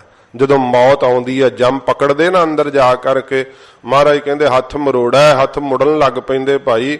ਤੇ ਫਿਰ ਤਨ ਜਿਹੜਾ ਸਰੀਰ ਆ ਉਹ ਬਿਨਾਂ ਹੀ ਠੰਡ ਤੋਂ ਕੰਬਣ ਲੱਗ ਪੈਂਦਾ ਏ। ਜਿਹੜਾ ਰੰਗ ਹੈ ਨਾ ਸਾਧ ਸੰਗਤ ਜੀ, ਇਹ ਪਹਿਲੋਂ ਜਦੋਂ ਅੰਦਰ ਜਿੰਦ ਹੁੰਦੀ ਹੈ, ਜਿਉਂਦੇ ਮਨੁੱਖ ਦਾ ਰੰਗ ਕਿੰਨਾ ਭਖਦਾ ਹੁੰਦਾ ਹੈ ਲਾਲਗੀ ਦੇ ਸਹਿਤ, ਪਰ ਜਦੋਂ ਮੌਤ ਦਾ ਵੇਲਾ ਆਉਂਦਾ ਹੈ ਨਾ, ਉਸ ਸਮੇਂ ਸਾਰਾ ਰੰਗ ਕਾਲਾ ਹੋ ਜਾਂਦਾ ਹੈ ਬਹੁਤ ਜ਼ਿਆਦਾ। ਤੇ ਜਦੋਂ ਪ੍ਰਾਣ ਨਿਕਲ ਜਾਂਦੇ ਆ ਤੇ ਉਹ ਸਿਆਹੋ ਕਾਲੇ ਤੋਂ ਵੀ ਸੇਤ ਫਿਰ ਬੱਗਾ ਹੀ ਹੋ ਜਾਂਦਾ, ਚਿੱਟਾ ਹੀ ਹੋ ਜਾਂਦਾ। ਜਦੋਂ ਪ੍ਰਾਣ ਹੀ ਨਿਕਲ ਗਏ ਫਿਰ ਸਾਰੇ ਦਾ ਸਾਰਾ ਉਹ ਸਰੀਰ ਜਿਹੜਾ ਚਿੱਟਾ ਪੈ ਜਾਂਦਾ ਹੈ। ਇਸੇ ਪ੍ਰਕਾਰ ਹੀ ਹੱਥ ਮਰੋੜਾ ਤਨ ਕਪੇ, ਮਹਾਰਾਜ ਕਹਿੰਦੇ ਜਦੋਂ ਬਿਰਧ ਅਵਸਥਾ ਦਾ ਜ਼ੋਰ ਪਿਆ ਨਾ, ਹੱਥ ਜਿਹੜੇ ਤੇੜੇ ਉਹ ਮੁੜਨ ਲੱਗ ਪੈਣੇ ਆ। ਉਹ ਸਾਧ ਸੰਗਤ ਜੀ ਬਿਨਾਂ ਹੀ ਪਾਲੇ ਤੋਂ ਹੱਥ ਵੀ ਕੰਬਣ ਲੱਗ ਪੈਂਦੇ ਆ ਬਿਰਧ ਅਵਸਥਾ ਦੇ ਜ਼ੋਰ ਨਾਲ। ਜਿਨ੍ਹਾਂ ਨੂੰ ਹੱਥ ਕੰਬਣ ਲੱਗ ਪੈਂਦੇ ਆ ਨਾ, ਰੋਟੀ ਮੂੰਹ 'ਚ ਆਪ ਨਹੀਂ ਫਿਰ ਉਹਨਾਂ ਨੂੰ ਖਾਧੀ ਜਾਂਦੀ। ਚਮਚਾ ਦੇ ਵਿੱਚ ਕੋਈ ਸ਼ੱਕਰ ਖੰਡ ਕੋਈ ਪਾ ਕੇ ਮੂੰਹ 'ਚ ਪਾਉਣੀ ਹੋਵੇ, ਦਵਾਈ ਪਾਉਣੀ ਹੋਵੇ, ਨਹੀਂ ਪੈਂਦੀ ਆ ਜਦੋਂ ਹੱਥ ਕੰਬਦੇ ਹੁੰਦੇ ਆ। ਤੇ ਉਹ ਮਹਾਰਾਜ ਕਹਿੰਦੇ ਭਾਈ ਤਨ ਸਰੀਰ ਵੀ ਜਿਹੜਾ ਕੰਬਣ ਲੱਗ ਪੈਂਦਾ ਏ। ਜਿਸ ਸਰੀਰ ਦਾ ਮਾਣ ਕਰਦਾ ਮਹਾਰਾਜ ਕਹਿੰਦੇ ਸਿਆਹੋ, ਕਾਲੇ ਜਿਹੜੇ ਕੇਸ ਹੈ ਨਾ, ਸੋਵਾ ਸੇਤ, ਇਹਦੇ ਤੋਂ ਸੇਤ ਚਿੱਟੇ ਹੋ ਜਾਣੇ ਆ। ਭਵਰ ਗਏ ਬੱਗ ਬੈਠੇ ਆਏ, ਰਹਿਣ ਗਈ ਮਤ ਦਿਨ ਪੀ ਜਾਏ। ਜਵਾਨੀ ਚਲੀ ਗਈ ਹੈ, ਹੁਣ ਵਡੇਪਾਈ ਨਾ ਚਲਿਆ ਜਾਵੇ, ਅਜੇ ਵੀ ਭਜਨ ਕਰ ਲੈ। ਸੱਚੇ ਪਾਤਸ਼ਾਹ ਜੀ ਮਹਾਰਾਜ ਕਹਿੰਦੇ ਸਿਆਹੋ ਹੋਵਾ ਸੇਤ, ਇਹ ਸਿਆਹੋ ਕਾਲੇ ਰੰਗ ਦੇ ਕੇਸ ਜਿਹੜੇ ਉਹ ਚਿੱਟੇ ਹੋ ਜਾਣੇ ਸਾਰੇ ਹੀ। ਇਸ ਪ੍ਰਕਾਰ ਇਹ ਪਰਮੇਸ਼ਰ ਦਾ ਸੁਨੇਹਾ ਹੀ ਆਉਂਦਾ ਹੈ, ਜਾਣ ਲੈ ਇਸੇ ਪ੍ਰਕਾਰ ਹੀ।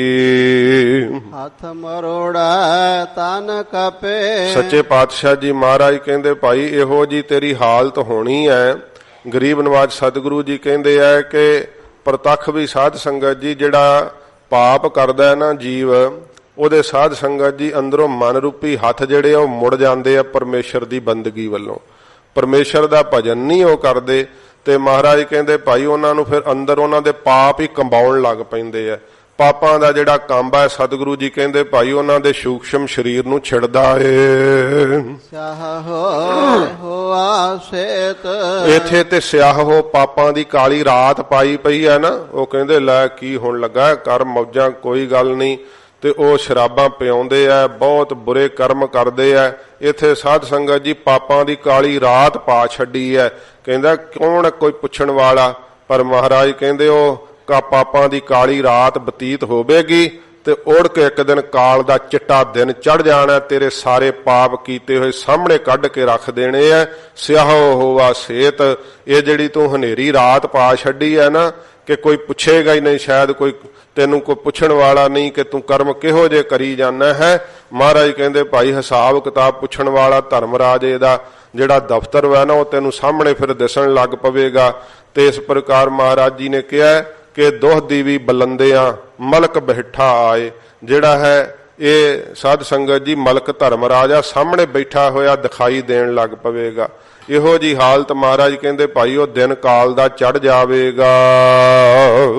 ਜਿਹਾ ਬੀਜੈ ਸੋ ਲੁਣਾ, ਜਿਹੋ ਜਿਹਾ ਤੂੰ ਹੁਣ ਕਰਮਾਂ ਰੂਪੀ ਬੀਜ ਸਰੀਰ ਰੂਪੀ ਖੇਤ ਵਿੱਚ ਬੀਜਿਆ ਹੈ ਉਹ ਲੁਣਾ ਤੈਨੂੰ ਵੱਢਣਾ ਪਵੇਗਾ। ਧਰਮਰਾਜਾ ਵੀ ਕਹੇਗਾ ਮੈਂ ਕੀ ਕਰਾਂ, ਤੇਰੇ ਕੀਤੇ ਕਰਮ ਜਿਹੜੇ ਉਹ ਸਜ਼ਾ ਦਾ ਹੁਕਮ ਸੁਣਾ ਰਹੇ ਆ, ਮੈਨੂੰ ਦੱਸ ਰਹੇ ਆ ਕਿ ਇਹਨੂੰ ਸਜ਼ਾ ਮਿਲਣੀ ਚਾਹੀਦੀ ਹੈ। ਮਹਾਰਾਜ ਕਹਿੰਦੇ ਉਹ ਫਲ ਤੈਨੂੰ ਲੁਣੇ ਵੱਢਣਾ ਪਵੇਗਾ। ਕਰਮਾ ਸੰਦੜਾ ਖੇਤ, ਮਹਾਰਾਜ ਕਹਿੰਦੇ ਸਰੀਰ ਰੂਪੀ ਖੇਤ ਹੀ ਇਸ ਤਰ੍ਹਾਂ ਕਰਮਾਂ ਦਾ ਸੰਦੜਾ ਅਖਵਾਇਆ ਜਾਂਦਾ ਹੈ। ਇਹ ਤਾਂ ਕਰਮਾਂ ਦਾ ਸੰਦੜਾ ਖੇਤ ਹੈ। ਗਰੀਬ ਨਵਾਜ ਸਤਿਗੁਰੂ ਜੀ ਕਹਿੰਦੇ ਇੱਥੇ ਕਰਮਾਂ ਦੇ ਬੀਜ ਜਿਹੜੇ ਐ ਉਹ ਤੂੰ ਬੀਜਣ ਲੱਗਿਆ ਜਰਾ ਸੋਚ ਲੈ, ਕਿਉਂਕਿ ਪਹਿਲਾਂ ਤਾਂ ਸਾਧ ਸੰਗਤ ਜੀ ਸੰਕਲਪ ਹੀ ਆ ਨਾ ਅੰਦਰ, ਤੇ ਜਦੋਂ ਕਰਤਾ ਫਿਰ ਸਮਝ ਲਓ ਬੀਜਤਾ, ਜਨਮ ਹੋ ਗਿਆ ਨਾ ਕਰਮ ਦਾ। ਇਸ ਕਰਕੇ ਸੱਚੇ ਪਾਤਸ਼ਾਹ ਜੀ ਕਹਿੰਦੇ ਭਾਈ ਇਹ ਕਰਮਾਂ ਦੀ ਖੇਤੀ ਹੈ। ਇਹ ਸਾਧ ਸੰਗਤ ਜੀ ਜਿਹੜੀ ਧਰਤੀ ਹੈ ਨਾ ਇਹ ਧਰਮਸ਼ਾਲਾ ਨਿਰੰਕਾਰ ਨੇ ਬਣਾਈ ਹੈ। ਜਿਹੜੇ ਇੱਥੇ ਧਰਮ ਦਾ ਕਰਮ ਕਰਦੇ ਆ ਬੜਾ ਪ੍ਰਫੁੱਲਤ ਹੁੰਦਾ ਹੈ, ਤੇ ਜਿਹੜੇ ਇਸ ਧਰਤੀ ਤੇ ਆ ਕਰਕੇ ਫਿਰ ਬੁਰਾ ਕਰਮ ਕਰਦੇ ਆ, ਪਾਪ ਕਰਮ ਕਰਦੇ ਆ, ਉਹਦਾ ਵੀ ਸਾਧ ਸੰਗਤ ਜੀ ਫਲ ਭੁਗਤਣਾ ਹੀ ਪੈਂਦਾ। ਕਿਉਂਕਿ ਸੱਚੇ ਪਾਤਸ਼ਾਹ ਜੀ ਮਹਾਰਾਜ ਨੇ ਨਿਆਂ ਬਣਾਤਾ ਨਾ ਕਲਯੁਗ ਦਾ, ਇਹ ਕਰ ਕਰੇ ਸੋ ਇਹ ਕਰ ਪਾਏ, ਕੋਈ ਨਾ ਪਕੜੀਐ ਕਿਸੇ ਦਾ ਥਾਏ। ਜਿਹਨੇ ਕੀਤੀ ਆ ਉਹਨੂੰ ਹੀ ਭੋਗਣੀ ਪੈਂਦੀ ਆ। ਸਤਯੁਗ ਦੇ ਵਿੱਚ ਕਹਿੰਦੇ ਆ ਕਿ ਸਾਰੀ ਜਿਹੜੀ ਸੀ ਨਗਰੀ ਉਹਨੂੰ ਸਾਧ ਸੰਗਤ ਜੀ ਇਸ ਪ੍ਰਕਾਰ ਜਿਹੜਾ ਸੀ ਦੁੱਖ ਮਿਲਦਾ ਸੀਗਾ। ਤੇ ਜਿਹੜਾ ਸਾਧ ਸੰਗਤ ਜੀ ਤ੍ਰੇਤਾ ਯੁੱਗ ਸੀ ਉਹਦੇ ਅੰਦਰ ਕਹਿੰਦੇ ਕੁੱਲ ਨੂੰ ਦੁੱਖ ਮਿਲਦਾ ਸੀਗਾ। ਤੇ ਇਸ ਪ੍ਰਕਾਰ ਜਦੋਂ ਦੁਆਪਰ ਆਇਆ ਕਹਿੰਦੇ ਇੱਕ ਪਰਿਵਾਰ ਨੂੰ ਸਾਰੇ ਨੂੰ ਸਜ਼ਾ ਮਿਲਦੀ ਸੀ ਇੱਕ ਗਲਤੀ ਕਰੇ, ਤੇ ਕਲਯੁਗ ਦਾ ਨਿਆਂ ਹੈ ਕਿ ਜਿਹੜਾ ਕਰੇ ਉਹ ਭਰੇ। ਇਹ ਮਹਾਰਾਜ ਸੱਚੇ ਪਾਤਸ਼ਾਹ ਨੇ ਕਲਯੁਗ ਦਾ ਨਿਆਂ ਬਣਾਇਆ ਹੈ। ਤੋ ਸਤਿਗੁਰੂ ਜੀ ਕਹਿੰਦੇ ਭਾਈ ਇਹ ਕਰਮਾਂ ਦਾ ਖੇਤ ਹੈ, ਤੇ ਕਰਮਾਂ ਦੇ ਬੀਜ ਤੈਨੂੰ ਸਰੀਰ ਰੂਪੀ ਖੇਤ ਵਿੱਚ ਵੇਖ ਕੇ ਬੀਜਣੇ ਚਾਹੀਦੇ ਆ। ਸਤਿਗੁਰੂ ਦੀ ਸੰਗਤ ਕਰਨੀ ਚਾਹੀਦੀ ਹੈ, ਨਾਮ ਜਪਿਆ ਕਰ। ਨਾਨਕ ਪ੍ਰਭ ਸ਼ਰਨਾਗਤੇ। ਸੱਚੇ ਪਾਤਸ਼ਾਹ ਧੰਨ ਗੁਰੂ ਅਰਜਨ ਸਾਹਿਬ ਜੀ ਮਹਾਰਾਜ ਗੁਰੂ ਨਾਨਕ ਸਾਹਿਬ ਦਾ ਪੰਜਵਾਂ ਸਰੂਪ ਸਤਿਗੁਰੂ ਜੀ ਕਹਿੰਦੇ ਹੈ ਵਾਹਿਗੁਰੂ ਹੇ ਪ੍ਰਭੂ ਅਸੀਂ ਤੇਰੀ ਸ਼ਰਨ ਦੇ ਅੰਦਰ ਗਤੀ ਆ ਪ੍ਰਾਪਤ ਹੋਏ ਆ। ਮਹਾਰਾਜ ਇਹ ਤੇਰੀ ਸ਼ਰਨ ਚ ਆ ਗਏ ਆ। ਮਨੁੱਖਾ ਜਨਮ ਮਿਲਿਆ, ਸਿੱਖਾਂ ਦੇ ਘਰ ਮਿਲਿਆ, ਅੰਮ੍ਰਿਤ ਦੀ ਦਾਤ ਮਿਲੀ, ਧੰਨ ਗੁਰੂ ਗੋਬਿੰਦ ਸਿੰਘ ਸੱਚੇ ਪਾਤਸ਼ਾਹ ਦੇ ਮਹਾਨ ਤਖਤ ਤੇ ਸੰਗਤ ਕਰਨ ਦਾ ਸੁਭਾਗ ਮਿਲਿਆ। ਮਹਾਰਾਜ ਤੇਰੀ ਸ਼ਰਣਾ ਦੀ ਗਤੀ ਚ ਆ ਗਏ ਆ, ਪ੍ਰਾਪਤ ਹੋ ਗਏ ਆ। ਗਤ ਦਾ ਅਰਥ ਹੁੰਦਾ ਪ੍ਰਾਪਤ ਹੋਣਾ। ਸੱਚੇ ਪਾਤਸ਼ਾਹ ਤੇਰੀ ਸ਼ਰਨ ਵਿੱਚ ਆ ਕਰਕੇ ਪ੍ਰਾਪਤ ਹੋਏ ਆ।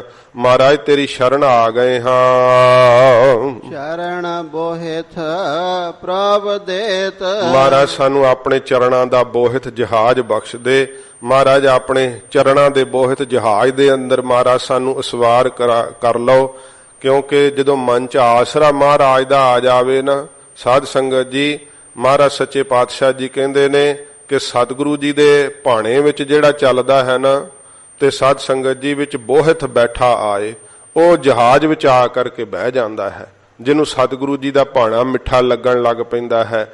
ਗਰੀਬ ਨਿਵਾਜ ਸੱਚੇ ਪਾਤਸ਼ਾਹ ਜੀ ਕਹਿੰਦੇ ਭਾਈ ਇਹ ਅਰਦਾਸ ਕਰੀਏ, ਮਹਾਰਾਜ ਸਾਨੂੰ ਆਪਣੇ ਚਰਨਾਂ ਦਾ ਬੋਹਿਥ ਜਹਾਜ਼ ਦੇ ਦਿਓ, ਆਪਣੇ ਚਰਨਾਂ ਦਾ ਆਸਰਾ ਦੇ ਦਿਓ। ਜਿਹੜਾ ਨਾਮ ਦਾ ਰਸ ਆਉਣ ਲੱਗ ਪੈਣਾ ਨਾ, ਇਹ ਜਹਾਜ਼ 'ਚ ਚੜ੍ਹ ਜਾਣਾ ਹੈ। ਇਹ ਸਾਧ ਸੰਗਤ ਜੀ ਸੱਚੇ ਪਾਤਸ਼ਾਹ ਨੇ ਸਾਨੂੰ ਇਹ ਆਗਿਆ ਕੀਤੀ ਹੈ, ਇਹ ਮਹਾਰਾਜ ਬਖਸ਼ਿਸ਼ ਕੀਤੀ ਹੈ, ਉਪਦੇਸ਼ ਬਖਸ਼ਿਆ ਕਿ ਨਿਰੰਕਾਰ ਕੋਲੋਂ ਭਾਈ ਇਹ ਬੇਨਤੀ ਕਰਕੇ ਮਹਾਰਾਜ ਕਹਿੰਦੇ ਭਾਈ ਮੰਗੋ। ਸੇ ਭਾਦੋਏ ਨਰਕ ਨਾ ਪਾਈਐ। ਭਾਦਰੋਂ ਦੇ ਮਹੀਨੇ ਵਿੱਚ ਸਤਿਗੁਰੂ ਜੀ ਅਖੀਰ ਵਿੱਚ ਮਹਾਰਾਜ ਕਹਿੰਦੇ ਭਾਈ ਉਹ ਨਰਕ ਵਿੱਚ ਨਹੀਂ ਪਾਏ ਜਾਂਦੇ। ਜਦੋਂ ਸਾਧ ਸੰਗਤ ਜੀ ਕੀ ਹੈ, ਭਾਦਰੋਂ ਦਾ ਮਹੀਨਾ ਆਉਂਦਾ ਹੈ ਨਾ, ਤੇ ਸੰਗਰਾਂਦ ਵਾਲੇ ਦਿਨ, ਤੇ ਜਿਨ੍ਹਾਂ ਨੂੰ ਗੁਰਮਤਿ ਦਾ ਬੋਧ ਨਹੀਂ ਹੁੰਦਾ ਤੇ ਸੰਗਰਾਂਦ ਤੇ ਹੀ ਆਉਣਾ ਹੁੰਦਾ ਗੁਰਦੁਆਰੇ ਸਾਹਿਬ, ਉਹ ਬੜਾ ਕਿਸੇ ਨੇ ਪਿੰਡਾਂ ਵਿੱਚ ਕੋਈ ਆਟਾ ਪਾਇਆ ਹੁੰਦਾ ਕੌਲੀ 'ਚ, ਕਿਸੇ ਬੜੀ ਕਾਹਲੀ ਨਾਲ ਗੁਰਦੁਆਰੇ ਸਾਹਿਬ ਆਉਂਦੇ। ਉਦਣ ਕਿਤੋਂ ਨਾ ਕਿਤੋਂ ਪ੍ਰਬੰਧ ਕਰਕੇ ਕਥਾ ਵਾਲਾ ਵੀ ਕੋਈ ਸੱਦ ਲੈਂਦੇ ਆ। ਤੇ ਉਹ ਮਸ਼ਕੀਨ ਜੀ ਨੇ ਜ਼ਿਕਰ ਕੀਤਾ, ਕਹਿੰਦੇ ਮੈਂ ਇੱਕ ਸੱਦਿਆ ਮੈਨੂੰ ਤੇ ਮੈਂ ਕਥਾ ਕਰਨ ਚਲੇ ਗਿਆ। ਕਥਾ ਦੀ ਸਮਾਪਤੀ ਤੋਂ ਬਾਅਦ ਕਹਿੰਦੇ ਸਾਰੇ ਉੱਠ ਕੇ ਮੇਰੇ ਗਾਲੀ ਪੈ ਗਏ। ਕਹਿੰਦੇ ਉਹ ਬਾਬਾ ਜੀ ਕੀ ਵਰੇ ਵਾਲਾ ਦਿਨ ਸੀ, ਸਾਰੀਆਂ ਮੌਤ ਦੀਆਂ ਗੱਲਾਂ ਸੁਣਾਈਆਂ, ਕੋਈ ਹੋਰ ਚੰਗੀ ਗੱਲ ਨਹੀਂ ਸੀ ਸੁਣਾ ਸਕਦੇ। ਅਸੀਂ ਘਰੋਂ ਆਏ ਇੰਨੇ ਖੁਸ਼ੀ ਤੇ ਇੱਥੇ ਆ ਕਰਕੇ ਇਹ ਜਿਤ ਦਿਨ ਦੇਹ ਬਿਨ ਸੁਸੀ ਤਿਤ ਵੇਲੇ ਕਹਿਸਨ ਪ੍ਰੇਤ, ਤੇ ਸਾਰਾ ਡਰਾ ਕੇ ਰੱਖ ਦਿੱਤਾ, ਸਾਰਾ ਦਿਨ ਹੀ ਖਰਾਬ ਕਰਤਾ ਕਹਿੰਦੇ ਸਾਡਾ। ਤੇ ਮਸਕੀਨ ਜੀ ਕਹਿੰਦੇ 12 ਮੈਂ ਲਿਖੇ ਆ, ਇਹ ਤਾਂ ਭਾਈ ਗੁਰੂ ਅਰਜਨ ਸਾਹਿਬ ਜੀ ਦੇ ਉਚਾਰਨ ਕੀਤੇ ਆ। ਤੇ ਇਉਂ ਸਾਧ ਸੰਗਤ ਜੀ ਕਈ ਬੀਬੀਆਂ ਗਲ ਪੈ ਜਾਂਦੀਆਂ, ਕਹਿੰਦੇ ਵਰੇ ਵਾਲਾ ਦਿਨ, ਸੰਗਰਾਂਦ ਦਾ ਦਿਨ, ਤੇ ਸਵੇਰੇ ਮੌਤ ਦੀ ਗੱਲ ਸੁਣਾ ਕੇ ਡਰਾ ਛੱਡਿਆ। ਤੇ ਸਾਧ ਸੰਗਤ ਜੀ ਜੇ ਮਰਨ ਦਾ ਚੇਤਾ ਨਾ ਕਰੇ ਤੇ ਪਰਮੇਸ਼ਰ ਵੀ ਨਹੀਂ ਚੇਤੇ ਆਉਂਦਾ। ਸਤਿਗੁਰੂ ਜੀ ਸਾਨੂੰ ਉਹ ਵੇਲਾ ਦਿਖਾਉਂਦੇ ਆ ਜਿਹੜਾ ਆ ਜਾਣਾ ਹੈ, ਟਲਣਾ ਨਹੀਂ। ਇਸ ਕਰਕੇ ਮਹਾਰਾਜ ਕਹਿੰਦੇ ਆ ਤੂੰ ਚਰਨਾਂ ਦਾ ਬੋਹਿਥ ਲੈ ਲੈ। ਫਿਰ ਮਹਾਰਾਜ ਦੇ ਜਿਹੜਾ ਸਾਧ ਸੰਗਤ ਜੀ ਖਿਲਬਿਲੀਆਂ ਕਰ ਰਿਹਾ ਸੰਸਾਰ ਵਿੱਚ, ਉਹ ਕਿੱਥੇ ਮਹਾਰਾਜ ਦੇ ਚਰਨਾਂ ਦਾ ਜਹਾਜ਼ ਪ੍ਰਾਪਤ ਕਰਦਾ ਹੈ। ਉਹ ਤਾਂ ਕਹਿੰਦਾ ਜੇ ਉਹਨੂੰ ਕਹੀਏ ਕਿ ਤੂੰ ਗੋਤੇ ਖਾ ਰਿਹਾ, ਕਹਿੰਦਾ ਖਾਣ ਦੇ ਮੈਂ ਹੀ ਖਾ ਰਿਹਾ ਨੇ, ਤੈਨੂੰ ਕੀ ਹੈ। ਇਸ ਤਰ੍ਹਾਂ ਕਹਿੰਦੇ ਅੱਗੋਂ ਵੀ ਮੈਂ ਹੀ ਪੀਣਾ, ਆਪਣੇ ਮੂੰਹ ਨਾਲ ਸ਼ਰਾਬ ਪੀਣਾ, ਤੈਨੂੰ ਕੀ ਹੈ। ਇਸ ਤਰ੍ਹਾਂ ਕਹਿੰਦੇ ਅੱਗੋਂ ਸਾਧ ਸੰਗਤ ਜੀ। ਜਦੋਂ ਮੌਤ ਦਾ ਪਤਾ ਲੱਗਦਾ ਉਦੋਂ ਬੁੱਲਾਂ ਤੇ ਸਿਕਰੀ ਜੰਮਦੀ ਹੈ। ਫਿਰ ਉਦੋਂ ਪਤਾ ਲੱਗਦਾ, ਉਦੋਂ ਡਰ ਕੇ ਪਰਮੇਸ਼ਰ ਦਾ ਚੇਤਾ ਆਉਂਦਾ ਹੈ, ਉਦੋਂ ਭੱਜੇ ਹੀ ਆਉਂਦੇ ਫਿਰ ਗੁਰਦੁਆਰੇ ਸਾਹਿਬ, ਸਾਓ ਸਾਈ ਬਾਬਾ ਜੀ ਅਰਦਾਸ ਕਰਿਓ, ਸਾਡੀ ਅਰਦਾਸ ਕਰਿਓ। ਜਿਵੇਂ ਹੁਣੇ ਹੀ ਅੱਗੇ ਮਹਾਰਾਜ ਸੱਚੇ ਪਾਤਸ਼ਾਹ ਨੇ ਠੱਪਾ ਲਾਉਣਾ ਹੁੰਦਾ, ਉਹ ਤਾਂ ਸਤਿਗੁਰੂ ਨੇ ਦਿਖਾਉਣ ਵਾਸਤੇ ਹੀ ਸਾਰਾ ਜਿਹੜਾ ਇਹ ਭਾਣਾ ਵਰਤਾਇਆ ਨਾ ਕਿ ਭਾਈ ਤੂੰ ਨਾਮ ਵੀ ਜਪ ਲੈ, ਕਿੱਧਰ ਤੂੰ ਖਿਲਬਲੀਆਂ ਉਡਾਉਣ ਵਿੱਚ ਲੱਗਾ ਹੋਇਆ। ਮਹਾਰਾਜ ਕਹਿੰਦੇ ਭਾਦੋਂ ਇਸੇ ਭਾਦੋਂ ਹੀ ਨਰਕ ਨਾ ਪਾਈ ਹੈ, ਕਿ ਭਾਈ ਇਹ ਭਾਦਰੋਂ ਦੇ ਮਹੀਨੇ ਵਿੱਚ ਉਹ ਫਿਰ ਨਰਕਾਂ ਵਿੱਚ ਨਹੀਂ ਪਾਏ ਜਾਂਦੇ। ਕੌਣ? ਮਹਾਰਾਜ ਦੱਸਦੇ ਹਨ, ਗੁਰ ਰੱਖਣ ਵਾਲਾ ਹੈਤ। ਮਹਾਰਾਜ ਕਹਿੰਦੇ ਭਾਈ ਜਿਨ੍ਹਾਂ ਨੂੰ ਗੁਰੂ ਸਾਹਿਬ ਜੀ ਰੱਖਣ ਵਾਲੇ ਆ ਨਾ, ਸਮਰੱਥ ਸਤਿਗੁਰੂ ਜੀ, ਜਿਨ੍ਹਾਂ ਦਾ ਸਤਿਗੁਰਾਂ ਦੇ ਅੰਦਰ ਹੇਤ ਵੈ, ਪ੍ਰੇਮ ਵੈ, ਉਹਨਾਂ ਨੂੰ ਸੱਚੇ ਪਾਤਸ਼ਾਹ ਜੀ ਮਹਾਰਾਜ ਰੱਖ ਲੈਂਦੇ ਐ। ਗੁਰੂ ਦੀ ਜੇ ਲੋੜ ਹੋਵੇ, ਗੁਰੂ ਵੀ ਅਜਿਹਾ ਹੋਵੇ ਜੈਸੇ ਸ਼੍ਰੀ ਦਸ਼ਮੇਸ਼ ਮਾਤਾ ਗੁਜਰੀ ਦੇ ਲਾਲ ਜੀ ਸਾਰੀ ਰਾਤ ਚੌਂਕੀਦਾਰ ਹੋ ਕੇ ਪਹਿਰਾ ਦੇਵੇ, ਪਾਪ ਅੱਗ ਵਿੱਚੋਂ ਲਵੇ ਸਿੱਖ ਨੂੰ ਨਿਕਾਲ ਜੀ। ਸਾਰੀ ਰਾਤ ਮਹਾਰਾਜ ਪਹਿਰਾ ਦਿੱਤਾ ਸੀ। ਤੇ ਸਾਧ ਸੰਗਤ ਜੀ ਭਾਈ ਜੋਗਾ ਸਿੰਘ ਜੀ ਦਾ ਵੀ ਹੇਤ ਪਿਆਰ ਸੀ ਨਾ ਬਾਜਾਂ ਵਾਲੇ ਸਤਿਗੁਰੂ ਜੀ ਨਾਲ।